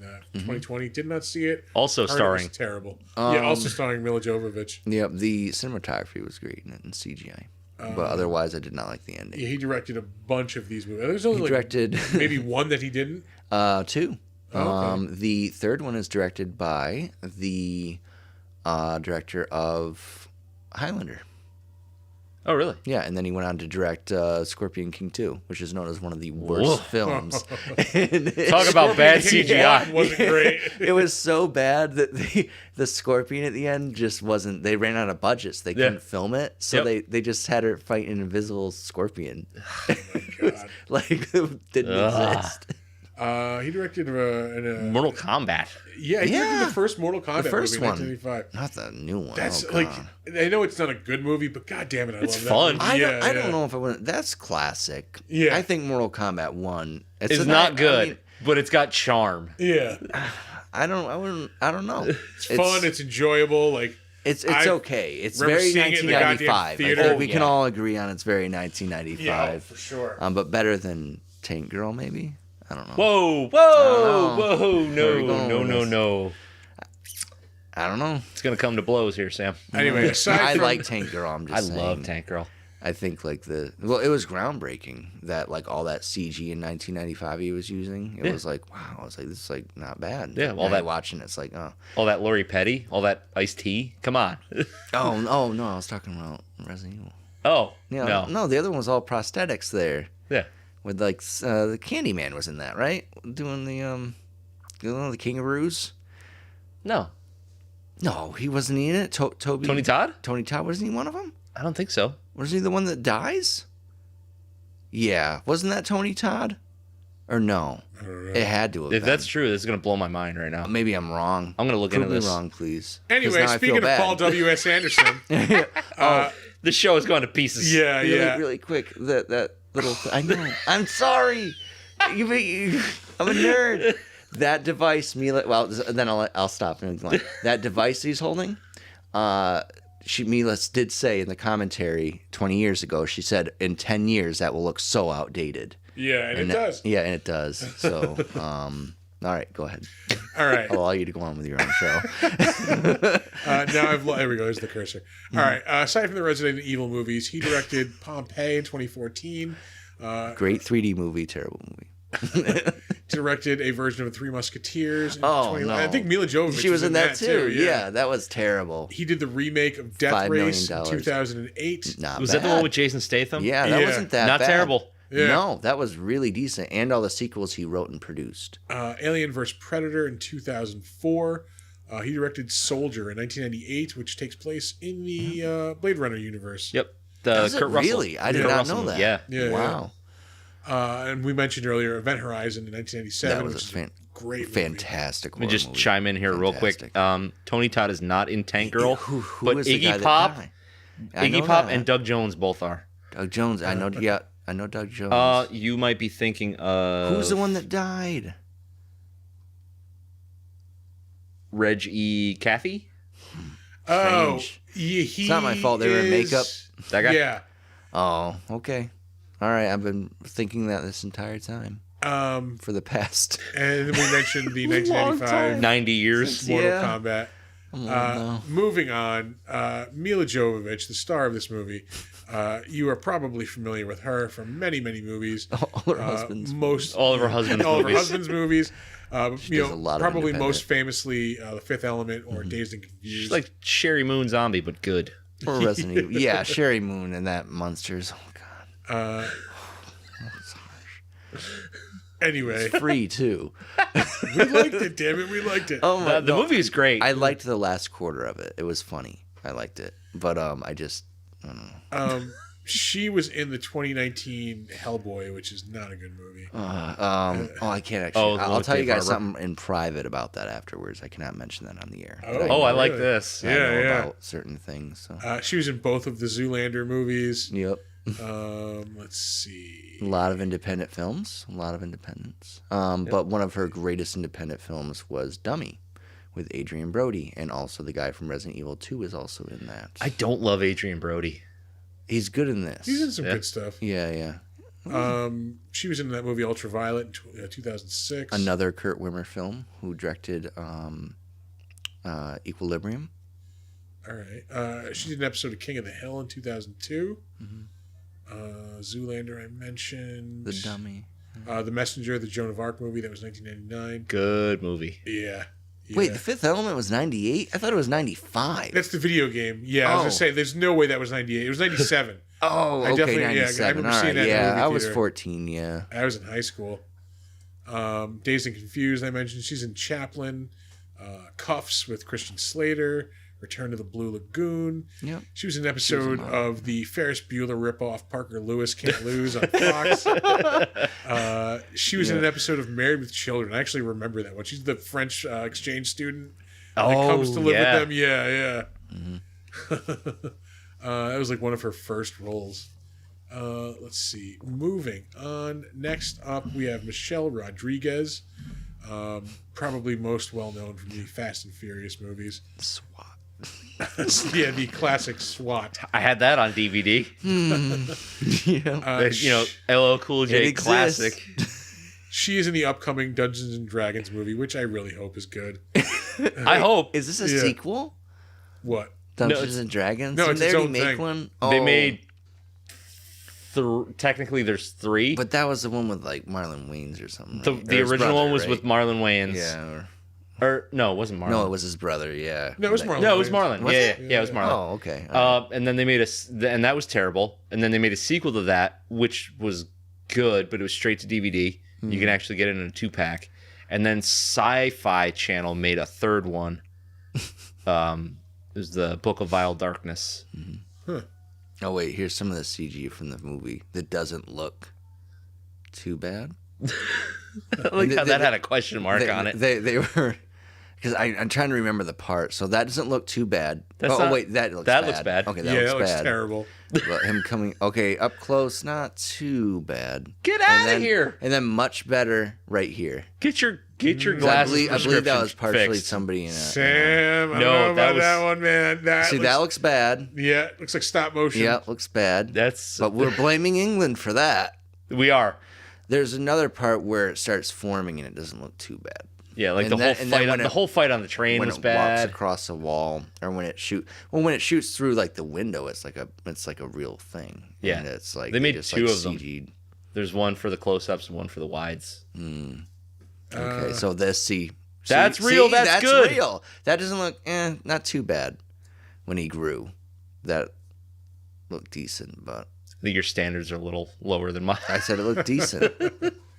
Anyway, Michelle it looked Rodriguez is in the lead of phenomenal. Battle Angel. I'm going to keep talking. God damn it. I don't care if Alita. I hated that movie. I'll never get my money back, nor my life. She was a Smurf in the Smurfs movie. Oh. Didn't know. Oh no, not Fast and the Furious.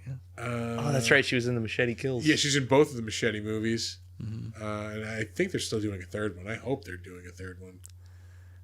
Black Ops. I forgot she was in Lost. 26 episodes of Oh Lost. yeah, I have her autograph on my wall. as She Lost. is in Avatar also.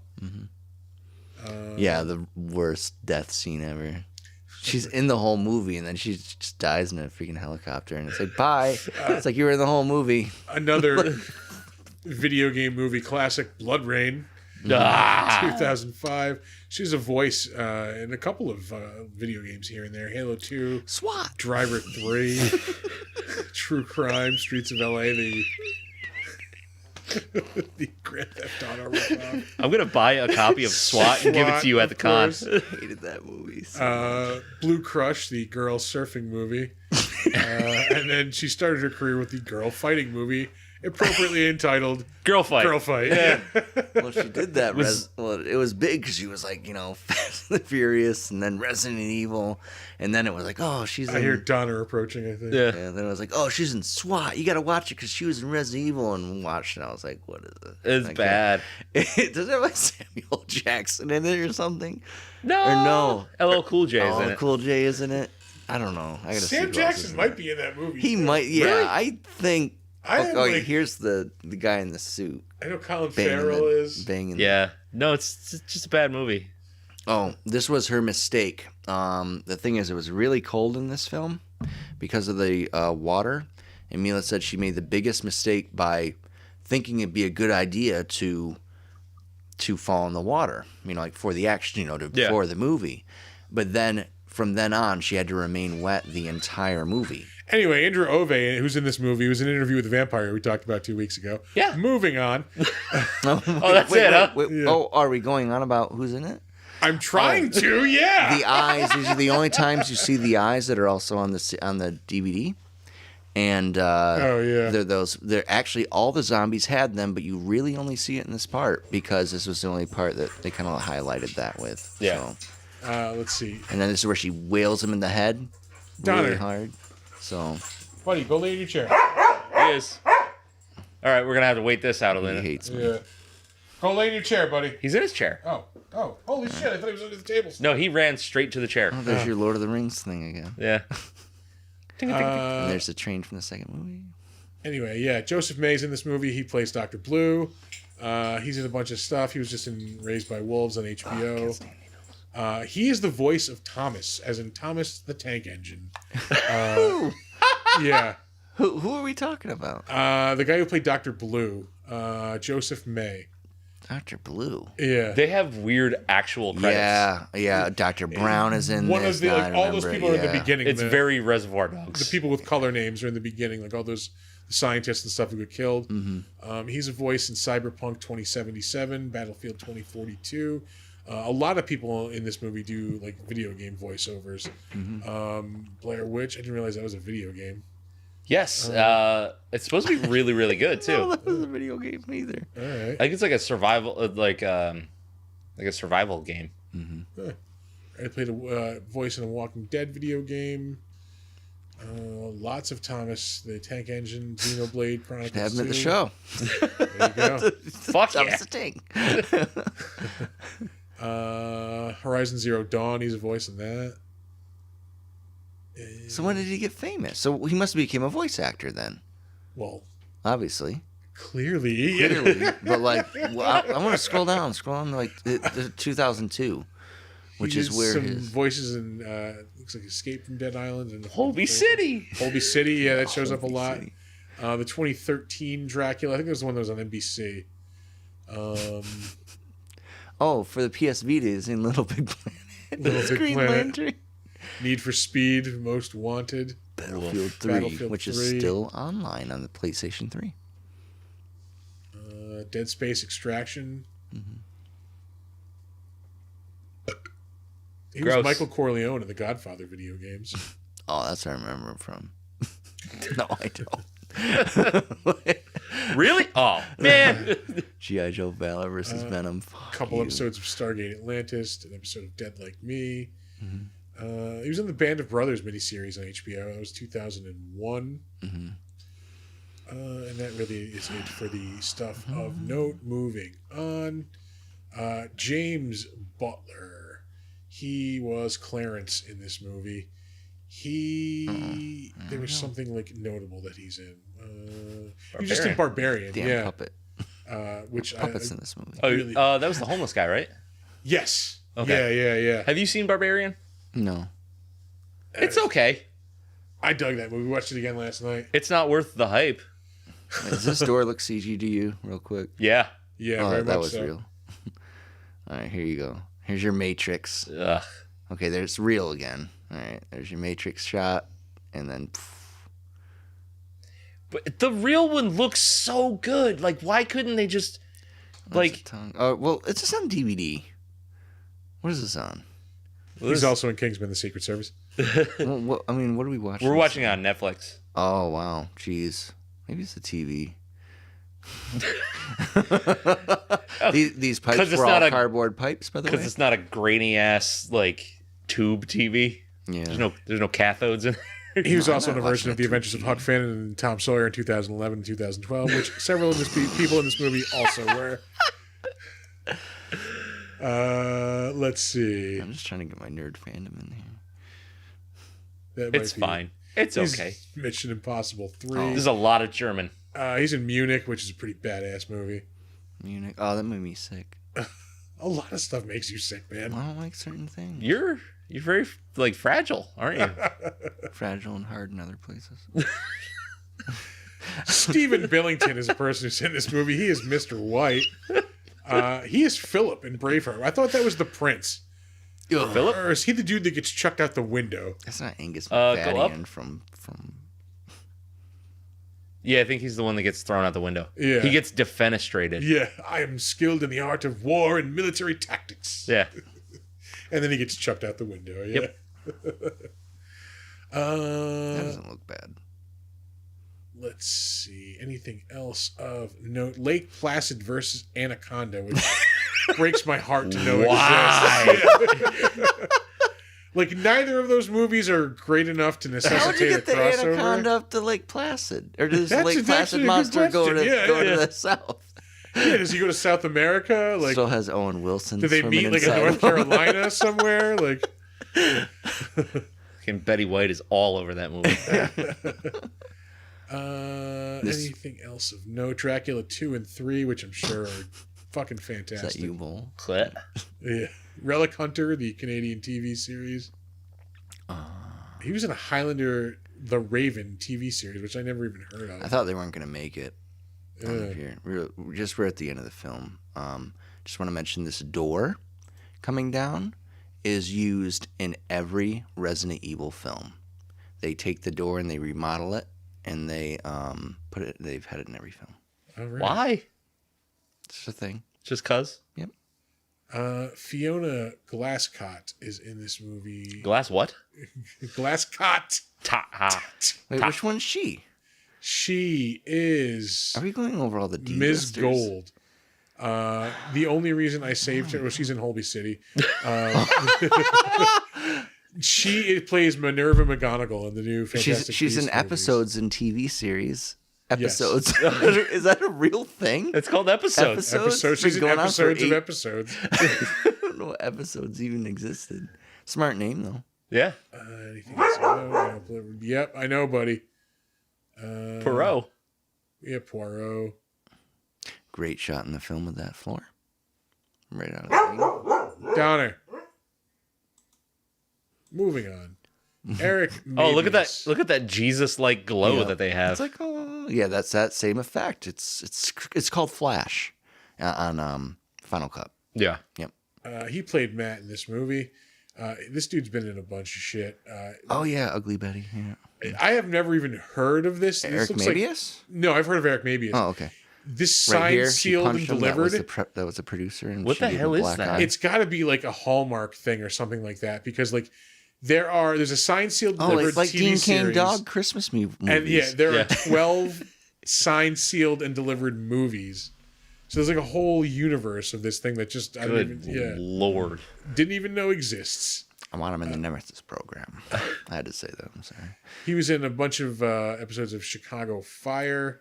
Mila was really punching these people, and they were getting pissed. The Nemesis was the one with the big tentacle arm, right? Yep, in the second. Yeah, but he doesn't have the tentacles. He has like in the movie, the leather trench coat and like the teeth. It's all like the teeth. Yeah. But she was really punching and hitting everybody there, and the producer was in the mask, Jeremy Bolt, whose sister was the zombie that I was mentioning. Yep. Prior swimming, and she gave him a black eye, and she goes, "No, I didn't." And they go, "Yes, you did." And he walked around set for the. But there's Jason Isaacs. In IMDb, which I skipped that fact, it said that it was actually Paul Anderson that she punched and gave a black eye. No, that's wrong. It was Jeremy Bolt. Suck it, IMDb. Mm-hmm. Yep. It's Jeremy Bolt, and I can be confirmed in the commentary as well. Eric Mabius played the Crow in the Crow Salvation, the third Crow movie. It was terrible. It was better than the second one.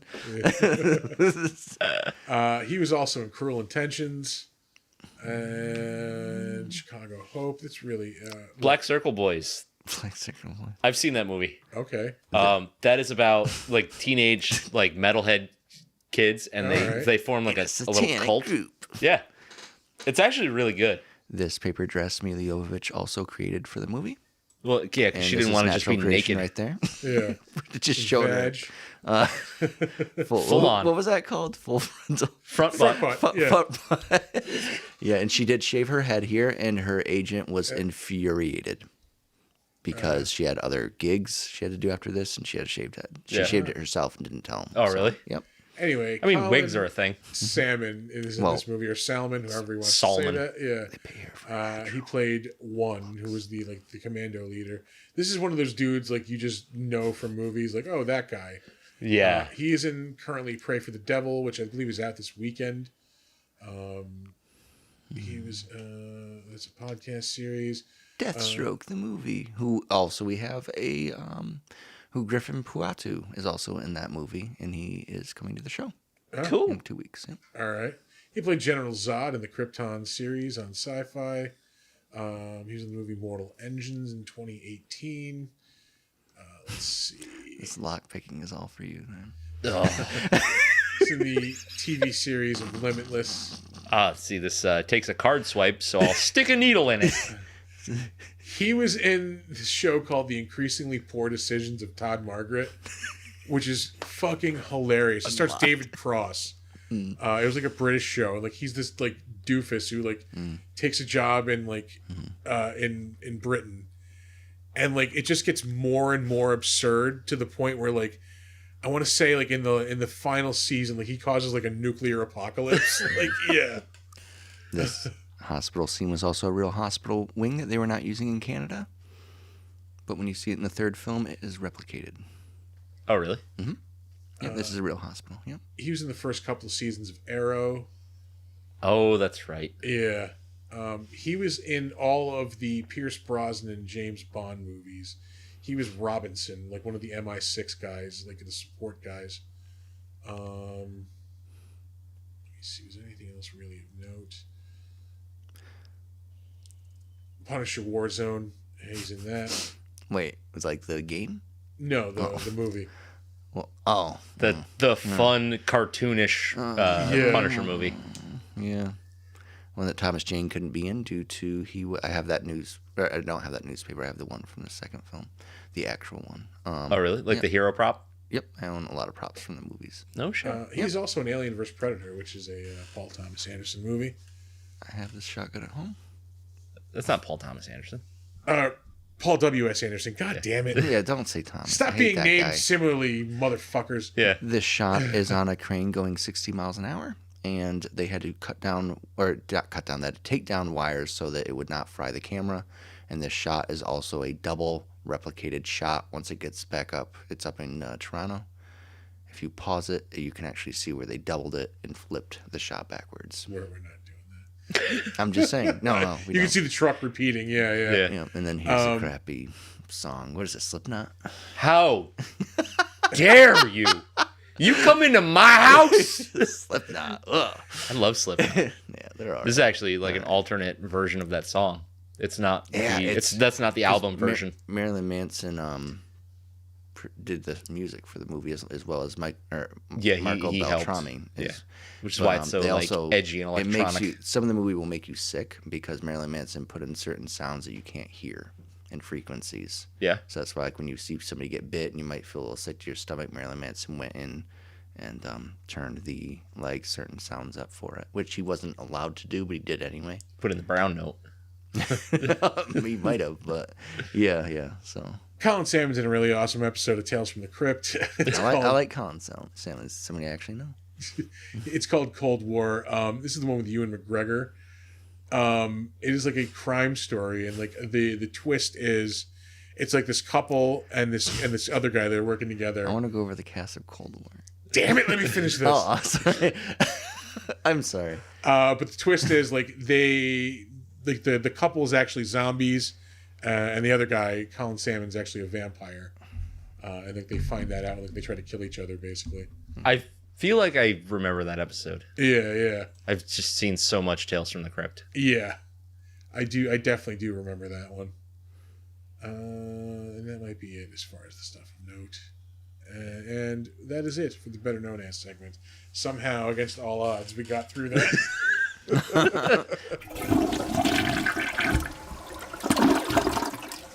Yeah, they put out the annoying soundtrack with everybody on it, all this music that wasn't in the movie, and that's what soundtracks are. Still never, no, they didn't release the original soundtrack.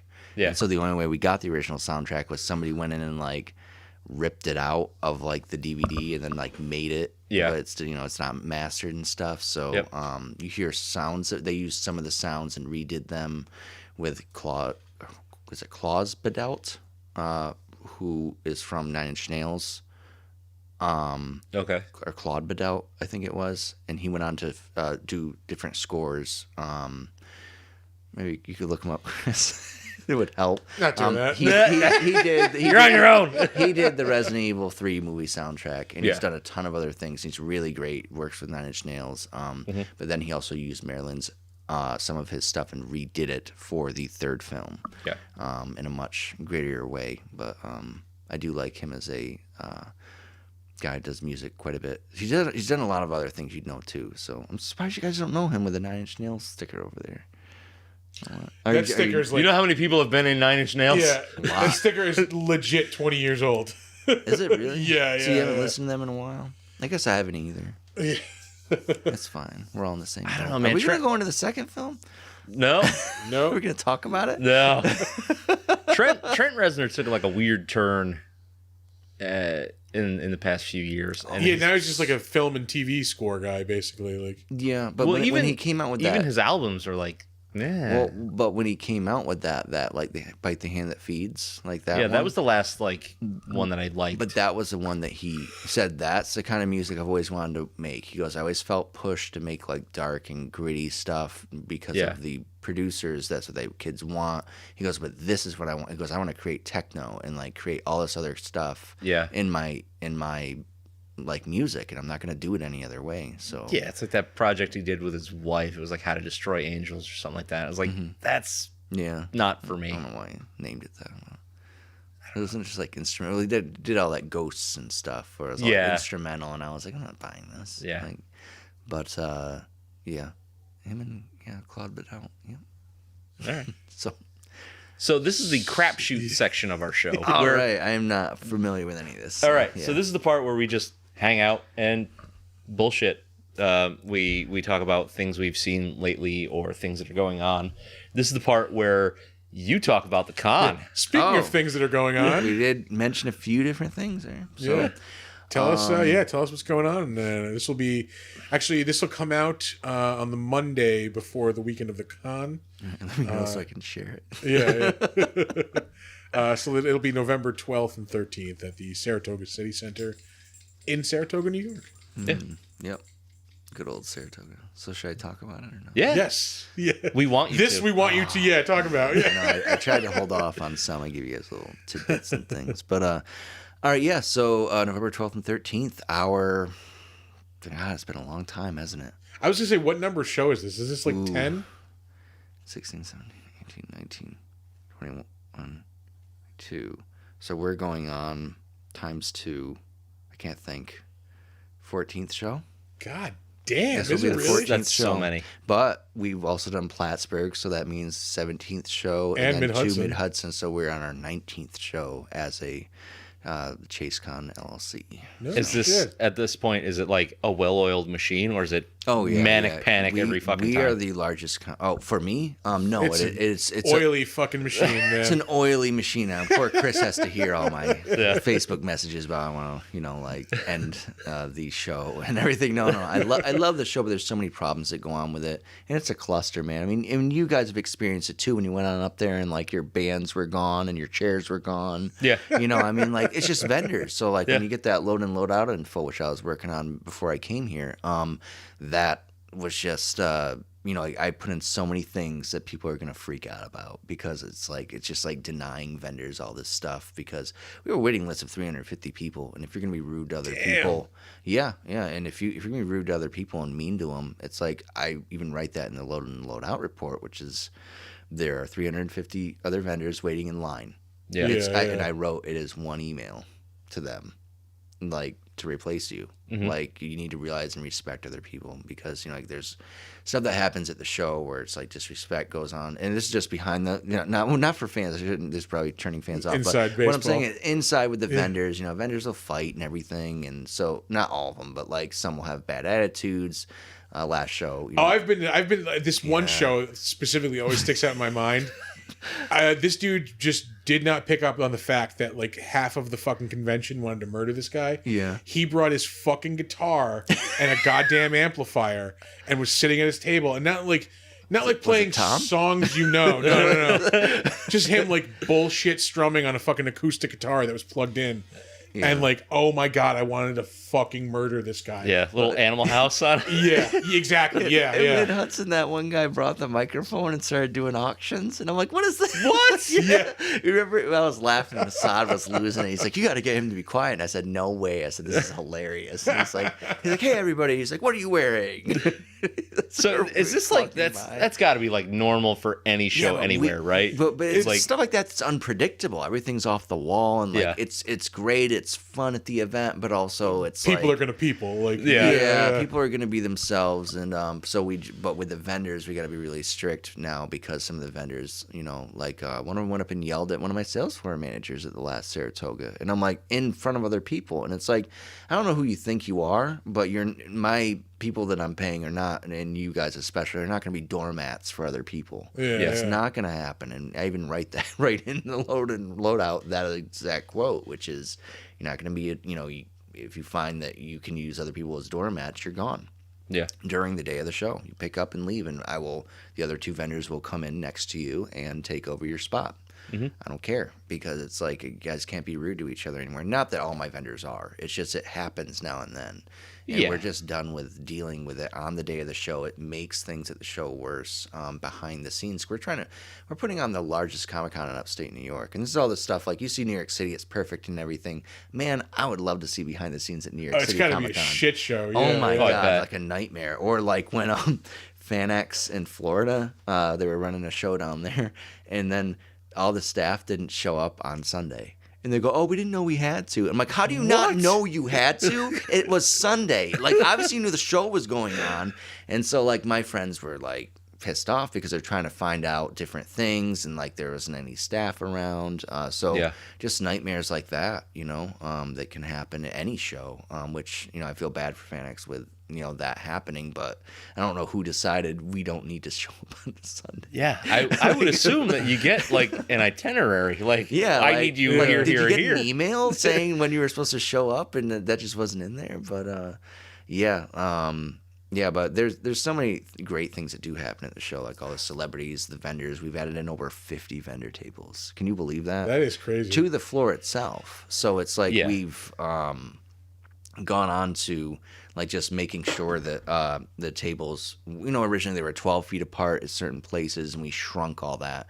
We're able to create, and which was great for the vendors, because now so many new vendors are now going to be at the show that a lot of people don't really know about. They're like, they've never been here before. They don't know how the show runs. It's new artists, people that have just started their artwork, and funny questions. Some of them were like, can we how do we tack things to the wall? And it's like, you don't. It's like you'll get kicked out. Absolutely don't. But you bring a board, like an easel. Well, I was just at the new. Or actually, I shouldn't say shit, because we did last time. Oh yeah. Shut up. Oh yeah. Oh, oops. But we didn't leave any marks. We'll say. No. But I went to the horror con there in Jersey this weekend, and Chiller Theater. Yeah. And how was that? It was good.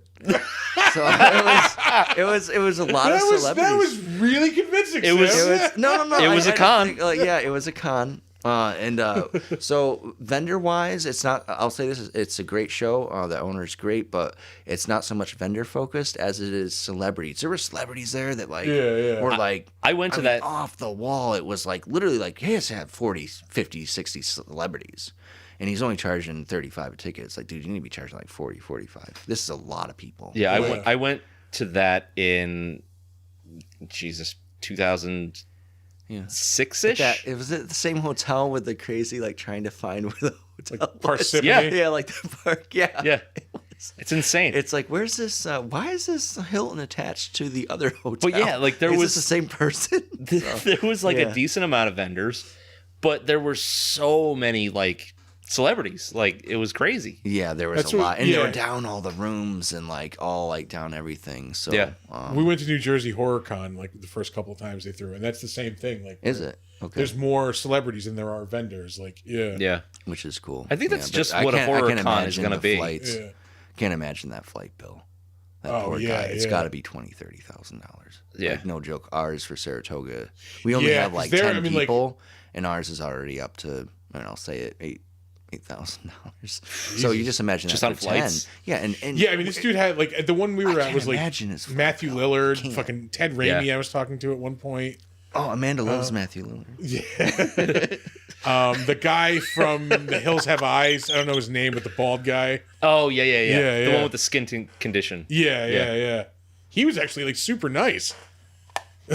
Oh, just because he's got a skin condition, he could be like not nice. Well, that's for sure. He's miserable. He plays like a fucking like a crazy biker, like a maniac in every movie. Yeah. But yeah, there were a lot of people there. I was actually really satisfied with all that. So Patty Mullins was there. No shit. Yeah. So do you go to cons and like check it out, like Michelangelo? Yeah. Just like the business side of it is like why you go to other cons, or just as a fan? It has to be as a fan, because I hate like Donner. I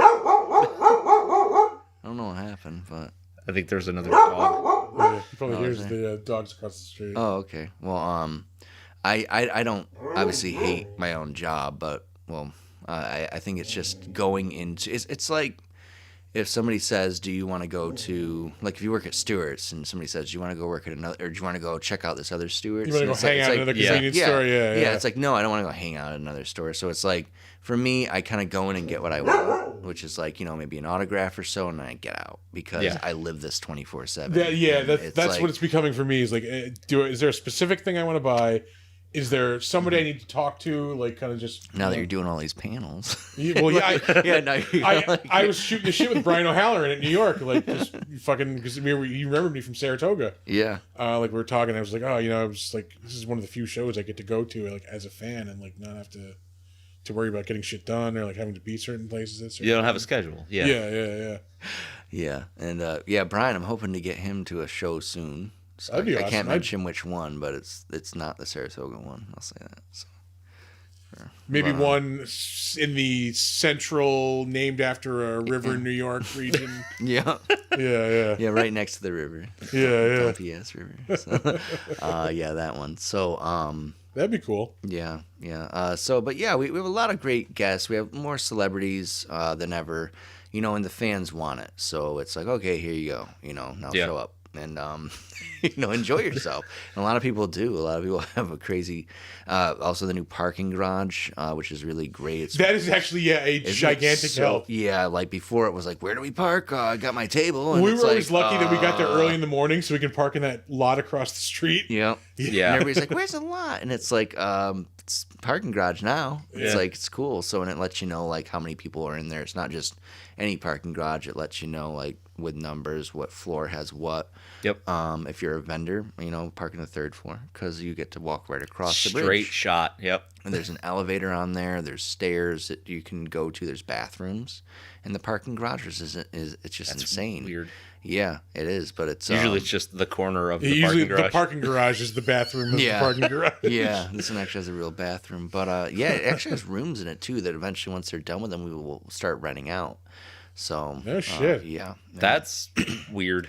Yeah, so you'll have like we'll put like the Headless Fur Lounge in there or something for the furries. Yeah, and then they can all go in the. We could turn that room into the streaming room. The That's streaming right. room. That would be true. Yeah, we could do that. Put furries in there. And, it's right across from our table. Yep. But so there's 2 floors to the show. Not a lot of people know. The top floor is all your panels and cosplay competitions, as well as the gaming room. Well, it's the home of the best damn vendors at the show. But us. Yeah. That's where we are. DJ Tommy D. Yep. So it's really cool upstairs. It's great lighting in that hallway as well. In the hallway is the Resident Evil group as well as the ticket booth. Drinking lounge if you're in the know. Yeah. Wait, if you're gonna try. Don't listen to that, Sam. Oh, okay. Wait, what? Huh? I've been there. Don't worry. So, but just not to confuse everybody, the video game tournaments are upstairs. The tabletop gaming is in the corner of the main hall, which you can check out on SaratogaComicCon.com in the exhibitor tab. So there are tabs. A lot of people don't know that. They write us from the website and say, how much are tickets? I'm like, you're on the website, man. Like, it's just a click. Just check it out. Yeah, it's not too hard. But I get a lot. And for Amanda, I send her every screenshot. And there's literally probably about 100. Hundreds of that stuff. And through Facebook, too. Like, where do I get the tickets? It's like, well, you're on the Facebook, and up top is a buy button. It's like right next to the message button. You don't just because you hit buy doesn't mean you have to buy. Yeah, I know. So, but then they're like, how much are your tickets? So I send them the link. Here you go. And then I just don't hear a response. And I'm like, are you showing? But we love our fans. They're really great. We have a lot of new fans coming on in. I mean, we doubled almost, from 2019 to 2022. The attendance is like constantly growing for that show. So, really awesome. As a part of this, I've been to 2 of them. Oh, really? And I've been to more. We've only been doing the show a year. So now you'll be to 3. But it'll be the third one. So why don't you go to Mid-Hudson? Were you busy? Yeah. Oh. Yeah. No, he didn't want to go get stabbed. I don't want to go get stabbed. But in the short amount of time, so it's basically 4 days that I've been there, I have not had any negative experience with anybody there. Isn't it great? It's such a great show. Everybody's just so chill. Unlike a lot of other shows, which you'll see just like depression or some other things, you know. I mean, like there's just some areas, you know, like I mean, Saratoga is a perfect area, you know, and I've been to a lot of shows, and I mean, I'm not making fun of any other shows. I was a vendor. That's how I started all this. So originally, but I was in retail for 18 and a half years, as a manager and everything. So that's not how I know how to organize everything and know how to. I got into the business that way. Learned a lot through a lot of mistakes and also a lot of, you know, as you know, we're still learning. I think, aren't we? Right? Yeah, always. It's a I mean, you're always learning if you're a good person. Yeah. That way. Well, that's the thing. Is like you can't do something new if you're doing the same thing over and over again. And doing something new always comes with a stumble. So you got to change it up. And then sometimes that change can be the stumble, or you know, could collapse, or you know. But we you know, it's like when we switched to ticket booth. That's a good, for instance. You know, like we switched it from one side to the other and made it into that room. And now it's like, but with that the testings and trials of that came. We need to have everybody on doors to make sure, because there are people that would just constantly get caught getting out of line and trying to walk into the main hall without a ticket, and it's like, nope, it's like wristbands up, get back in line. Yeah, that's what they say to people. One guy walked on in and then walked upstairs, and my one friend followed him. Well, he's my friend, but he's also my security, and he walked upstairs, followed the guy, and he's like, hey, it's like, you got a wristband? The guy goes, nope. He goes, oh, you need to go get it right back down to the line where you came from. And then he went and he walked out of the show, but it was like, yeah, you're not getting in here for free. Yeah. So, you know, like this is as a disrespect to do that, not only to the show, but to all the vendors, you know, and everything. Like, it's, you got to help pay for the venue too, because it's like, it's, you know, we're putting on this big event. It also helps out suicide prevention, American Foundation for Suicide Prevention, which is run by the Hudson Valley Ghostbusters. So those guys are so cool. Aren't they awesome? Yeah. And yeah. They're going to be here both days doing that. So awesome. Right over by the celebrities. So if everybody could support, and, you know, you can also, they also have a scanning code. So if you want to pay by credit card, you can. You just don't have to give cash. If you do want to give cash, there's an ATM at the show. Some of the celebrities only take cash. So you will need to go to the ATM. We also take credit and debit card for tickets. But there are charges added into those now. The cash is, all the tax and everything into that is added right into the cash. So a lot of people pay cash at the show. Mm-hmm. Or you can buy online. And that's how you also get into the show, and you can get your ticket scanned outside.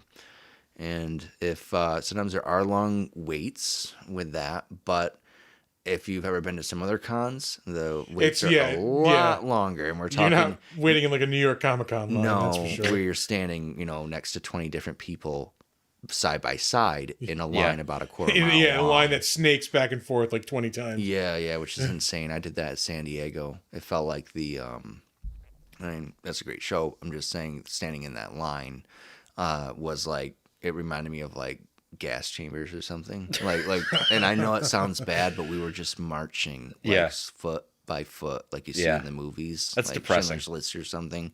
And I was so sick on San Diego, but that's another story. But I got like the con flu. I think I had COVID back then, back in 2018, but it had to have been. But yeah, just walking, and then like San Diego, it's like a quarter of a mile long inside. It's like huge, it's massive, and so. But I just remember going up through that way. That's so some people are upset about the line, but it's like, look, it's the line. Like it's a reasonable line. Show. There wouldn't be a line if it wasn't worth it to get in. Exactly. There's always going to be a line, so don't let that turn you off. But it's like at a fair. Have you ever been to a fair before? You know, like there's going to be a line. Or have you ever been to a grocery store and you're waiting in line? I mean, it just happens. You know, no one likes lines, but unfortunately, you have to. If you want to avoid the line, you come right at 10 a.m. Yeah, and you come at like 9:30, or you can come at like 9:10 or 9:50, and then the line starts to form, and that's when it gets crazy, because that's where everybody else had the same idea and said, I'm going there at 10:30. Cough up the extra cash and be a VIP and get it at 9:30. That's right. Yeah, you can. Yeah, those shows are almost sold out. So I was just say, while we are on mic, I want to once again say, you need to get Joe Bob Briggs as a guest. Yes. Yeah. Whatever we need to do to make that happen. Oh, because of the panel. Oh wait, who was that? He is a horror movie host. He's like Did you ever? Oh, you probably didn't. But he had a show on TNT called Monster Vision, like way back in the day. Now he does one on Shudder. Yeah, called The Last Drive-In, where like he hosts like horror movies. Oh, the guy on TNT. Yes. Yeah, Yeah. I remember him. Yeah, the set looked like a trailer park. Yeah, and he would always like read off people's angry messages. Yeah. Yeah. Yeah. 'Cause he always had a mail girl. Yeah. Yeah. Yeah. That's another. Yeah. Like he'll bring the mail girl. That will draw people in, and like he's one of those guests who will draw people from like states away just because he's not in this area like a lot. Like I remember him. Yeah. Joe Bob Briggs. Yeah. I You- used to watch all. His just so stuff. you know, it's now publicly on record that we have asked. Who else do you want to see? Oh boy. Don't say Henry Cavill or something. No, I That know. makes me Obviously, so like, mad. I do not have like reasonable, $400,000 reasonable. to give him. A Tony Todd would be good. Yeah. Yep, he's reasonable. He's only All right. Oh, is that all? 1,000. Yeah, I can't say it. Yeah. You don't want to Yeah. blow his spot up, but yeah, I mean, like Yeah. that's another one who would draw people in because he has a good reputation. Like, he's not around here a whole lot. I was gonna have him for this show, but then I had to get some other celebrities. So, yeah, I'll try and get them. Yeah, that would be I a know good who we panel. got coming to the May show, but we have to talk about that after. So, Oh, November. All right, I need Next to. November. I'm excited Yeah. to know. Yeah. I can't say it because then a certain other group Would steal the gift. would steal Yeah. the guests, and we know exactly who they are. I mean, it would. I would have loved that show if it didn't come in swinging and try and put Saratoga Comic Con out of business, which did not happen. Yeah. I'm pretty sure they put themselves out of business. Yeah. I mean, it'd be cool to get some of like any of the bigger D&D streamers. That's true. Yeah, Okay. Yeah. We can talk about that. Give me a list, and then we'll go over that. yeah. And see, maybe some of them are local. Some of them might live in New England where they can drive over, and it's just you just message them on. I know nothing about wrestling, but except that I do a lot of the wrestling panels. They're playing Kurt Wimmer's movie. Xavier Ultraviolet. Woods, also known as Austin Creed, would be an awesome convention guest. Xavier Woods. Yeah, I think I know him from WWE. He was also a host on Xavier G4. Woods. Yeah. Okay. All right. Yep, I remember him. Yeah, he was in Impact Wrestling too, right? I don't know, maybe he was in that Undertaker movie like from a couple of years ago. I missed the Wrestling Zombie movie. I didn't see that yet. Did you see that with like Hacksaw and Matt Hardy was in it? No. Like, Oh, yeah. boy. It was like 2013 and they were all in a jail cell. But like then Zombie had an outbreak and Hacksaw Jim Duggan like pulls out his hacksaw. That's amazing. Did he go, gotta look it up. Oh, I never saw it. But we should try watching. But I was just saying, I don't know You'd wrestling find at it. all, but I know those wrestling guests always pull in people. Like, Yeah, Maybe now that's we got that- Fandango coming. And speaking of the show or celebrities, Fandango's coming. Kayla Sparks, who's been in AEW, hopefully she'll be signed soon at some point. I'm hoping she's been who in are WWE. both awesome too. I must say, I did the panel with them at Mid-Hudson, and like oh yeah, that's right. they're both great people. Like, Yeah. awesome. Definitely stop by and see them at the con. Yeah, so they'll both be there. We have voice actors Lauren Landa, it's pretty big. Griffin Puatu, and also Aaron Dismuke. If you guys like Full Metal Alchemist, he's in that. So, and several, just tons of other animes. So I can't name them all off. I mean, I can say, Lauren Landa, Beastars, and he plays Juno, the main, one of the main female leads, and Griffin Puatu plays one of the main leads, which is Lewis, also pronounced Ruis in the Japanese, how it should be actually pronounced. But It's not just racism, It's folks. not just no, racist. no. Apparently, like America. Well, I think it's like they think Americans won't know the name Ruis, but I'm like, but in all these other animes, like, oh, I'm Kochinaka Kumaku. It's like they know how to pronounce the Japanese name. Like, Yeah. like they're not dumb. You don't have to They'll say do it. Lewis instead of They'll do it, Ruis. yeah. But. I'm literally looking around like, who could we ask to be a guest? I know, like, oh my god, no, those people are too expensive. Yeah, King Kong. Could you get Godzilla? You think you can get Godzilla? Yeah. And mind you, 1996 one, or 97 one, yeah. He's cheap. Yeah. Yeah. It's, you know who we are trying to get? Speaking of the werewolf on there. Oh well, I can't really say. Jack Nicholson. No. Please tell us. That almost came through. Just text it to me. God damn. Yeah. Yeah. I had a name. Oh, Something frightful at night. Okay. Oh. You Yeah. So we're trying to get people from the show. So or from the Alright. movie. So you have had like every other person from the Askew universe in. Kevin Smith.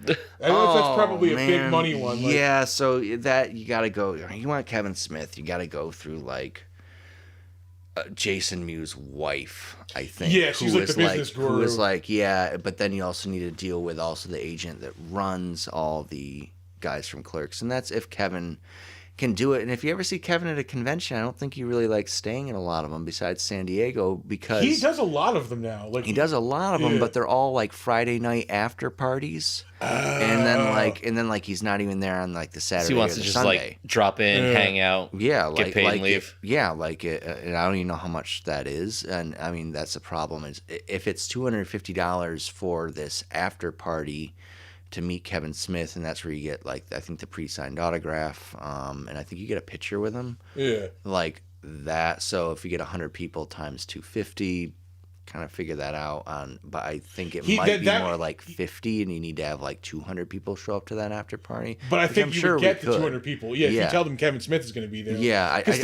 don't know his guarantee, and that's the problem. Think about the show where Jay Mewes was there. People who like the number of people who came just to see him was crazy. Like I mean, the Clerks panel was packed. Yeah. You know. Yeah. So I think, if you say Kevin Smith, you're going to get those 200 people who are going to show up. Yeah, I don't think it's going to be a big deal, but it's just the problem of trying to, like, figure out, like, all of that. Yeah, a lot of logistics. Getting him out, you're probably going to have to fly the agent, and then you got to fly him out first class, So, like, all these things add up, and people are always like, how come you don't have this guest star or this one? Or they really do like the guest stars that we get. But it's like, look, all of this costs money, and so if you're disappointed... All right, so, like, you want to see it, he's spending a lot more time in Jersey now because he opened his theater there, and, like, he's doing a lot of stuff there. So it might be only get him first to fly class. out and then like first class drive from up. Jersey. I'll pay for your Uber, which is what we're doing with one of the world's largest voice actors, who comes to the next November show, which will not be mentioned until after the show's over. Right. Really? But they have to like fly. Their deal is flying to first class into Canada, and then him and his girlfriend, who's also famous, will drive down.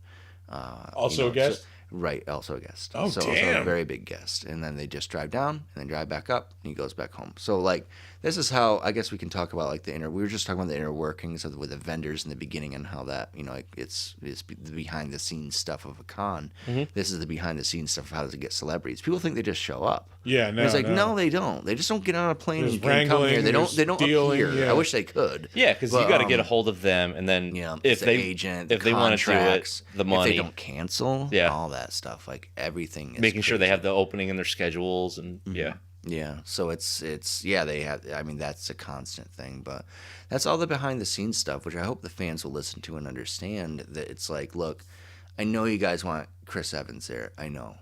Okay, I don't have $350,000. If you do, I don't care to mention that guarantee because I'm not ever having him at the show because we can't afford that. Like, barely anybody has him. Like San Diego has him, but I believe it's like Marvel pays him to go. I believe. Yeah, I'm sure there's like a special like celebrities only tunnel that he comes in through in the back. Yeah, but there's like no way. Like even if I had, I won't say how much money I have, but I'll say even if I wanted to spend $350,000, I'll put it that way.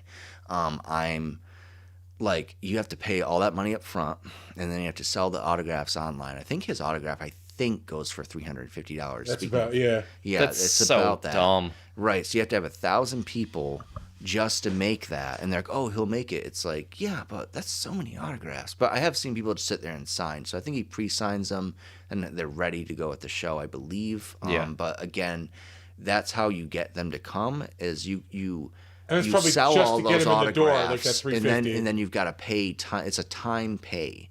It's like the first 6 months out is like the first 10%. Then like the 3 months out is like half, and then like the month of is like, I don't know, like 25%, and then like the rest is like the week of the show. Yeah. And it's like, that is so much to do, and that's, how do you force people to buy that autograph? And that's like how... Well, you don't have to force them, I think, at that point. It's just, you just tell them that he's there. Yeah, and you'd be like, well, look, he has to buy them, but they'll be like, oh, well, I'll just buy last minute. And it's like, yeah, but we got to pay this guy off. So, like, that's how that deal goes. We're talking about behind-the-scenes stuff and the reason why we don't have these people. But I just don't want people to think, because they're like, oh, you suck, you don't have, like, these guest stars. It's like, look, there's a certain way to go about this. Yeah. And there's a certain... And also, if he doesn't get hired for a movie... usually they know about 2 months out, so that doesn't give us a lot of time, to and if he cancels, then we have to refund everybody's money. And that's just, and then there's fees attached to that and everything that we have to pay for. Fans wouldn't pay for that. You're just eating it. Yeah, and I'm not eating. I can't eat $100,000. I mean, if the fans want to, great. If you guys want to put up the money, good. I love Kickstart for a guest. Kickstart, GoFundMe. I love all the fans. You guys make the show happen, but also at the same time, we can't do miracles. To temper your expectations. I mean, and we're also. And can you imagine that line? The line. Yeah, to that'd be Chris insane. Evans. Like it would be out. It'd be out the door. Like literally, we couldn't even have its own signing room. I'd have to give him the. You'd give him the panel room. I give him the game. Yeah, like the gaming room, and I give him that. But that would still be insane because that would be like all the way downstairs. Line in the whole room. Line to the door. We can't do that because that would ruin our vibe upstairs. I mean, Sean Schimmel, his line at New York City was, "My friend waited in it an hour and a half." That's Sean Schimmel. We're talking Chris Evans. Yeah, we're talking Chris Evans here. So that's crazy. But not sure if his agent's gonna get pissed at me. I don't really care.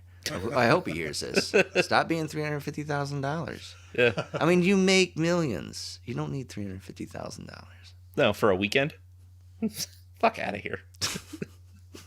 It's like an asshole thing to even do. It's like saying, "I love my fans, but screw yourself." It's like, you want me, you're gonna pay for it. Like, dude, you have millions. You should be doing these things for free, man. Oh man, get cancer and make it your Make-A-Wish. Yeah. Come to my show. I could help me. Was that wrong? Was that no? Okay. I've known people that have done that. What? Oh, we do know a guy who did that. Yeah, we do know a guy. We know. Shit. Yeah. We know, and we know a few other. I know a few other people that have done that. That have taken the money and who was it? It was the guy. And I'll say, screw himself. You still owe me $600, you ass.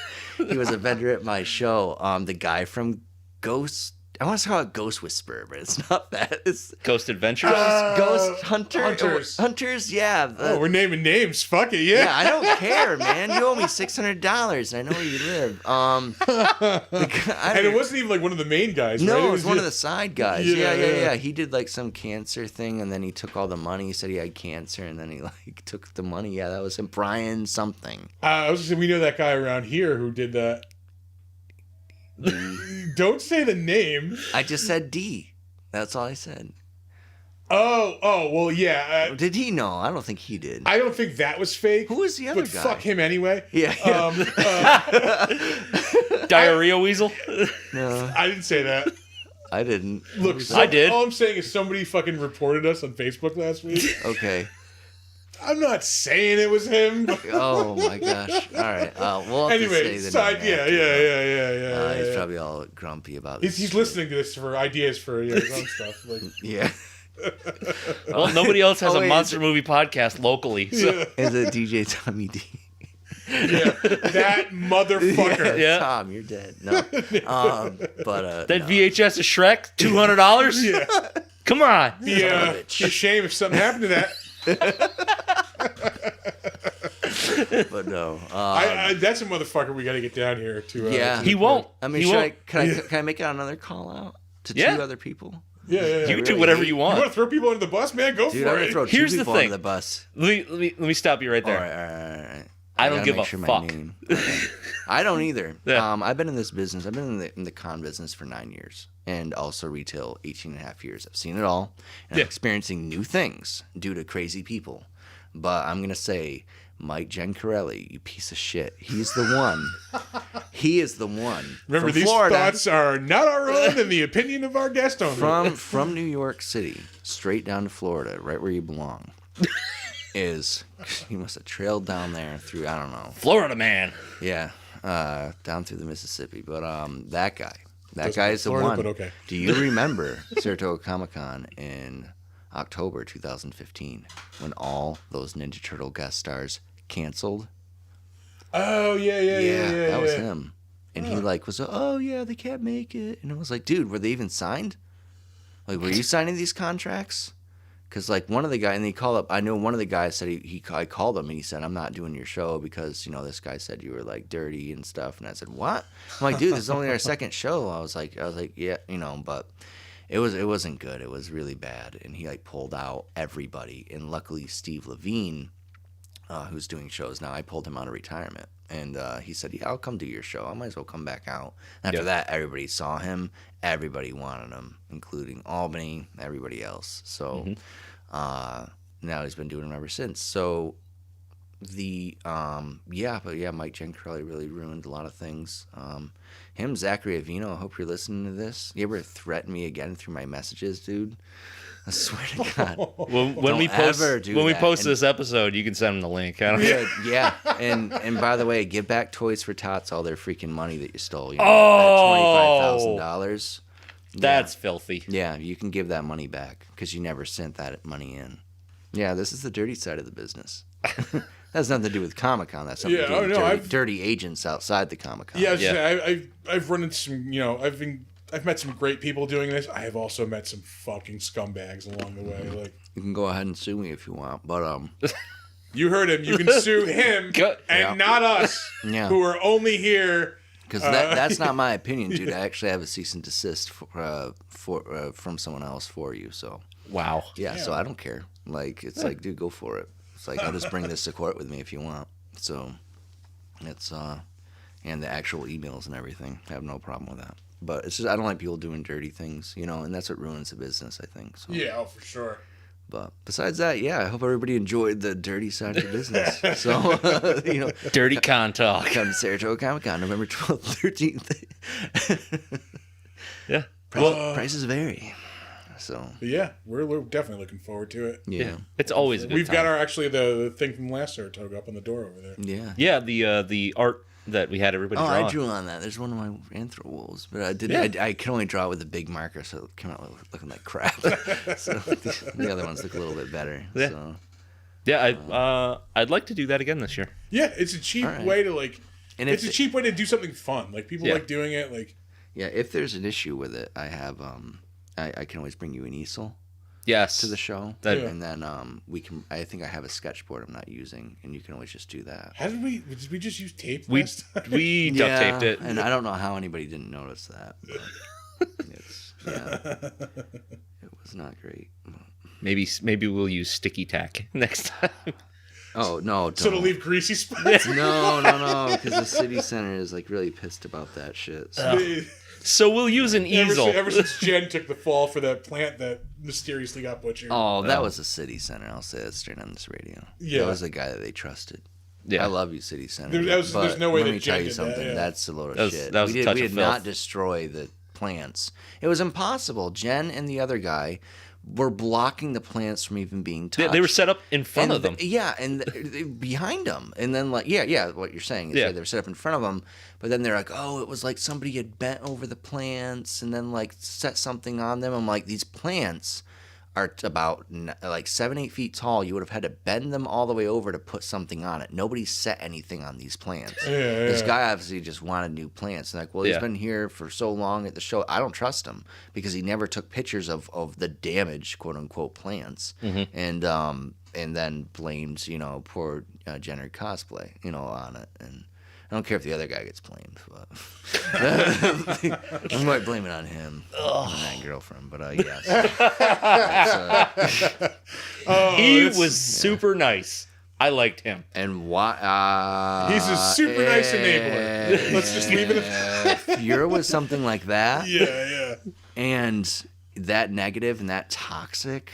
I mean, just crazy. We don't say who, but just that crazy toxicness. Yeah, there's something wrong with you. Yeah. There's something wrong in your head why you're like, and he's like, oh, I'm just staying out of it. Dude, you need to get into this. Yeah, but you're not out of it. That's the problem, bro. Every help. This is not good, man. Yeah. Like, you have to be that's what everybody goes, well, he's so nice. I go, well, so is she. And it takes, if you're going home to that every night, there's something wrong with you. There is. I don't care, dude. It's like one of those guys like, oh, I can't go hang out with you guys tonight. My wife won't like it, man. It's like, what kind of relationship are you in? Yeah. Like, I always hear that one all the time. Yeah, wife ain't gonna... I understand if she had something planned, of course. Yeah. But, like, you know, vice versa, that would bother you too. But it's like, well, the wife won't let you go out. Like, oh no, she'll cause a fight. Like, okay. Like, she said it's fine, but I know it's not fine. Yeah,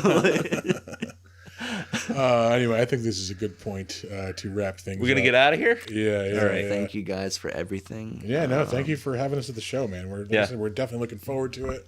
Looking forward to seeing everybody there. Come by, say hi. Draw on the artboard. Yeah, like and subscribe, hit that notification bell. That's right. I always like come destroy some apparently priceless plants at the Saratoga City Center that I will be charged for. Yeah. Oh, God, take it up with my insurance. Don't wreck anything while you're there. Yeah, don't be an asshole. Because then I'll have to beat you up, and I can do it.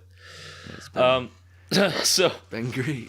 Oh, are you reading off anything else? We're gonna read off some social media shit, like our website, www.bigdumbmonsterspodcast.com.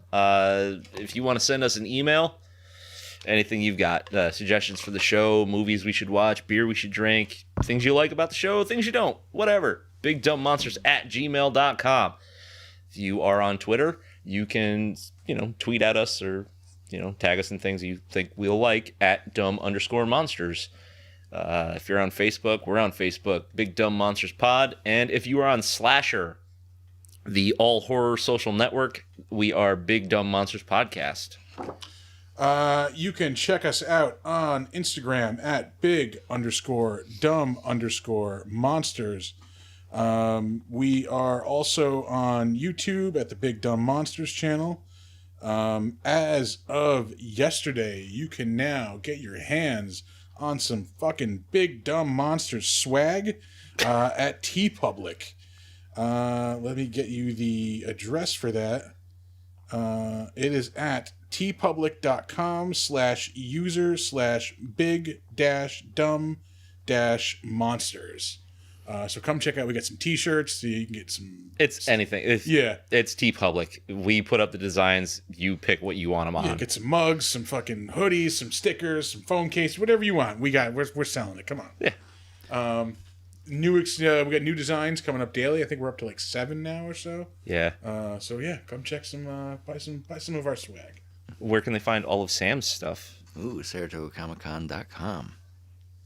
All right. All right. One spot. No, that's it. You guys like and subscribe on YouTube, Saratoga, youtube.com/Saratoga Comic Con. So, and also you can find us on Facebook. Just type in Saratoga Comic Con right after the Facebook thing, if you can't even on your phone. Usually just type in Saratoga Comic Con, it'll come right up. Twitter is Saratoga CC. Instagram is the full name, Saratoga Comic Con. So you guys can like and subscribe all our stuff. Hit that notification bell. I'm so tired I can't even say it. I'm laughing.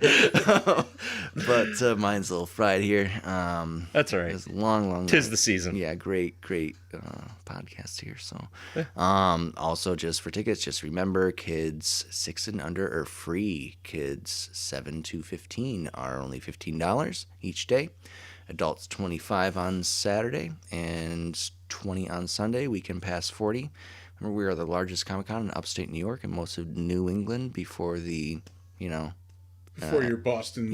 Boston, at Fan X. Like, we're not, that size, but we're the largest one. So if you want to come have fun for the weekend before the snow hits, honestly, you should really make it on out, because otherwise you're going to be stuck inside. Yeah, it's going to be shit ain't happening again until like April or May. So it's May. Yeah, May. We will say the next days, May 6th and 7th. But so you guys have to sit there and wait about 6.5 months just to come to the next show. That's too much. Yeah. So come on down. You have lots of fun. Buy all your stuff for Black Friday. Maybe you guys can buy some swag from you guys. Definitely buy some swag from us. Yeah, right upstairs. So buy it for your loved ones and all your what do you want to call it? Tolerated ones. Yeah, tolerated ones. Or if you hate someone, if you hate the show, then you can buy something and give it to somebody that hates the show. Hell yeah. So, and then just really annoy them. So, but no, you're gonna love this show. So it's a great show.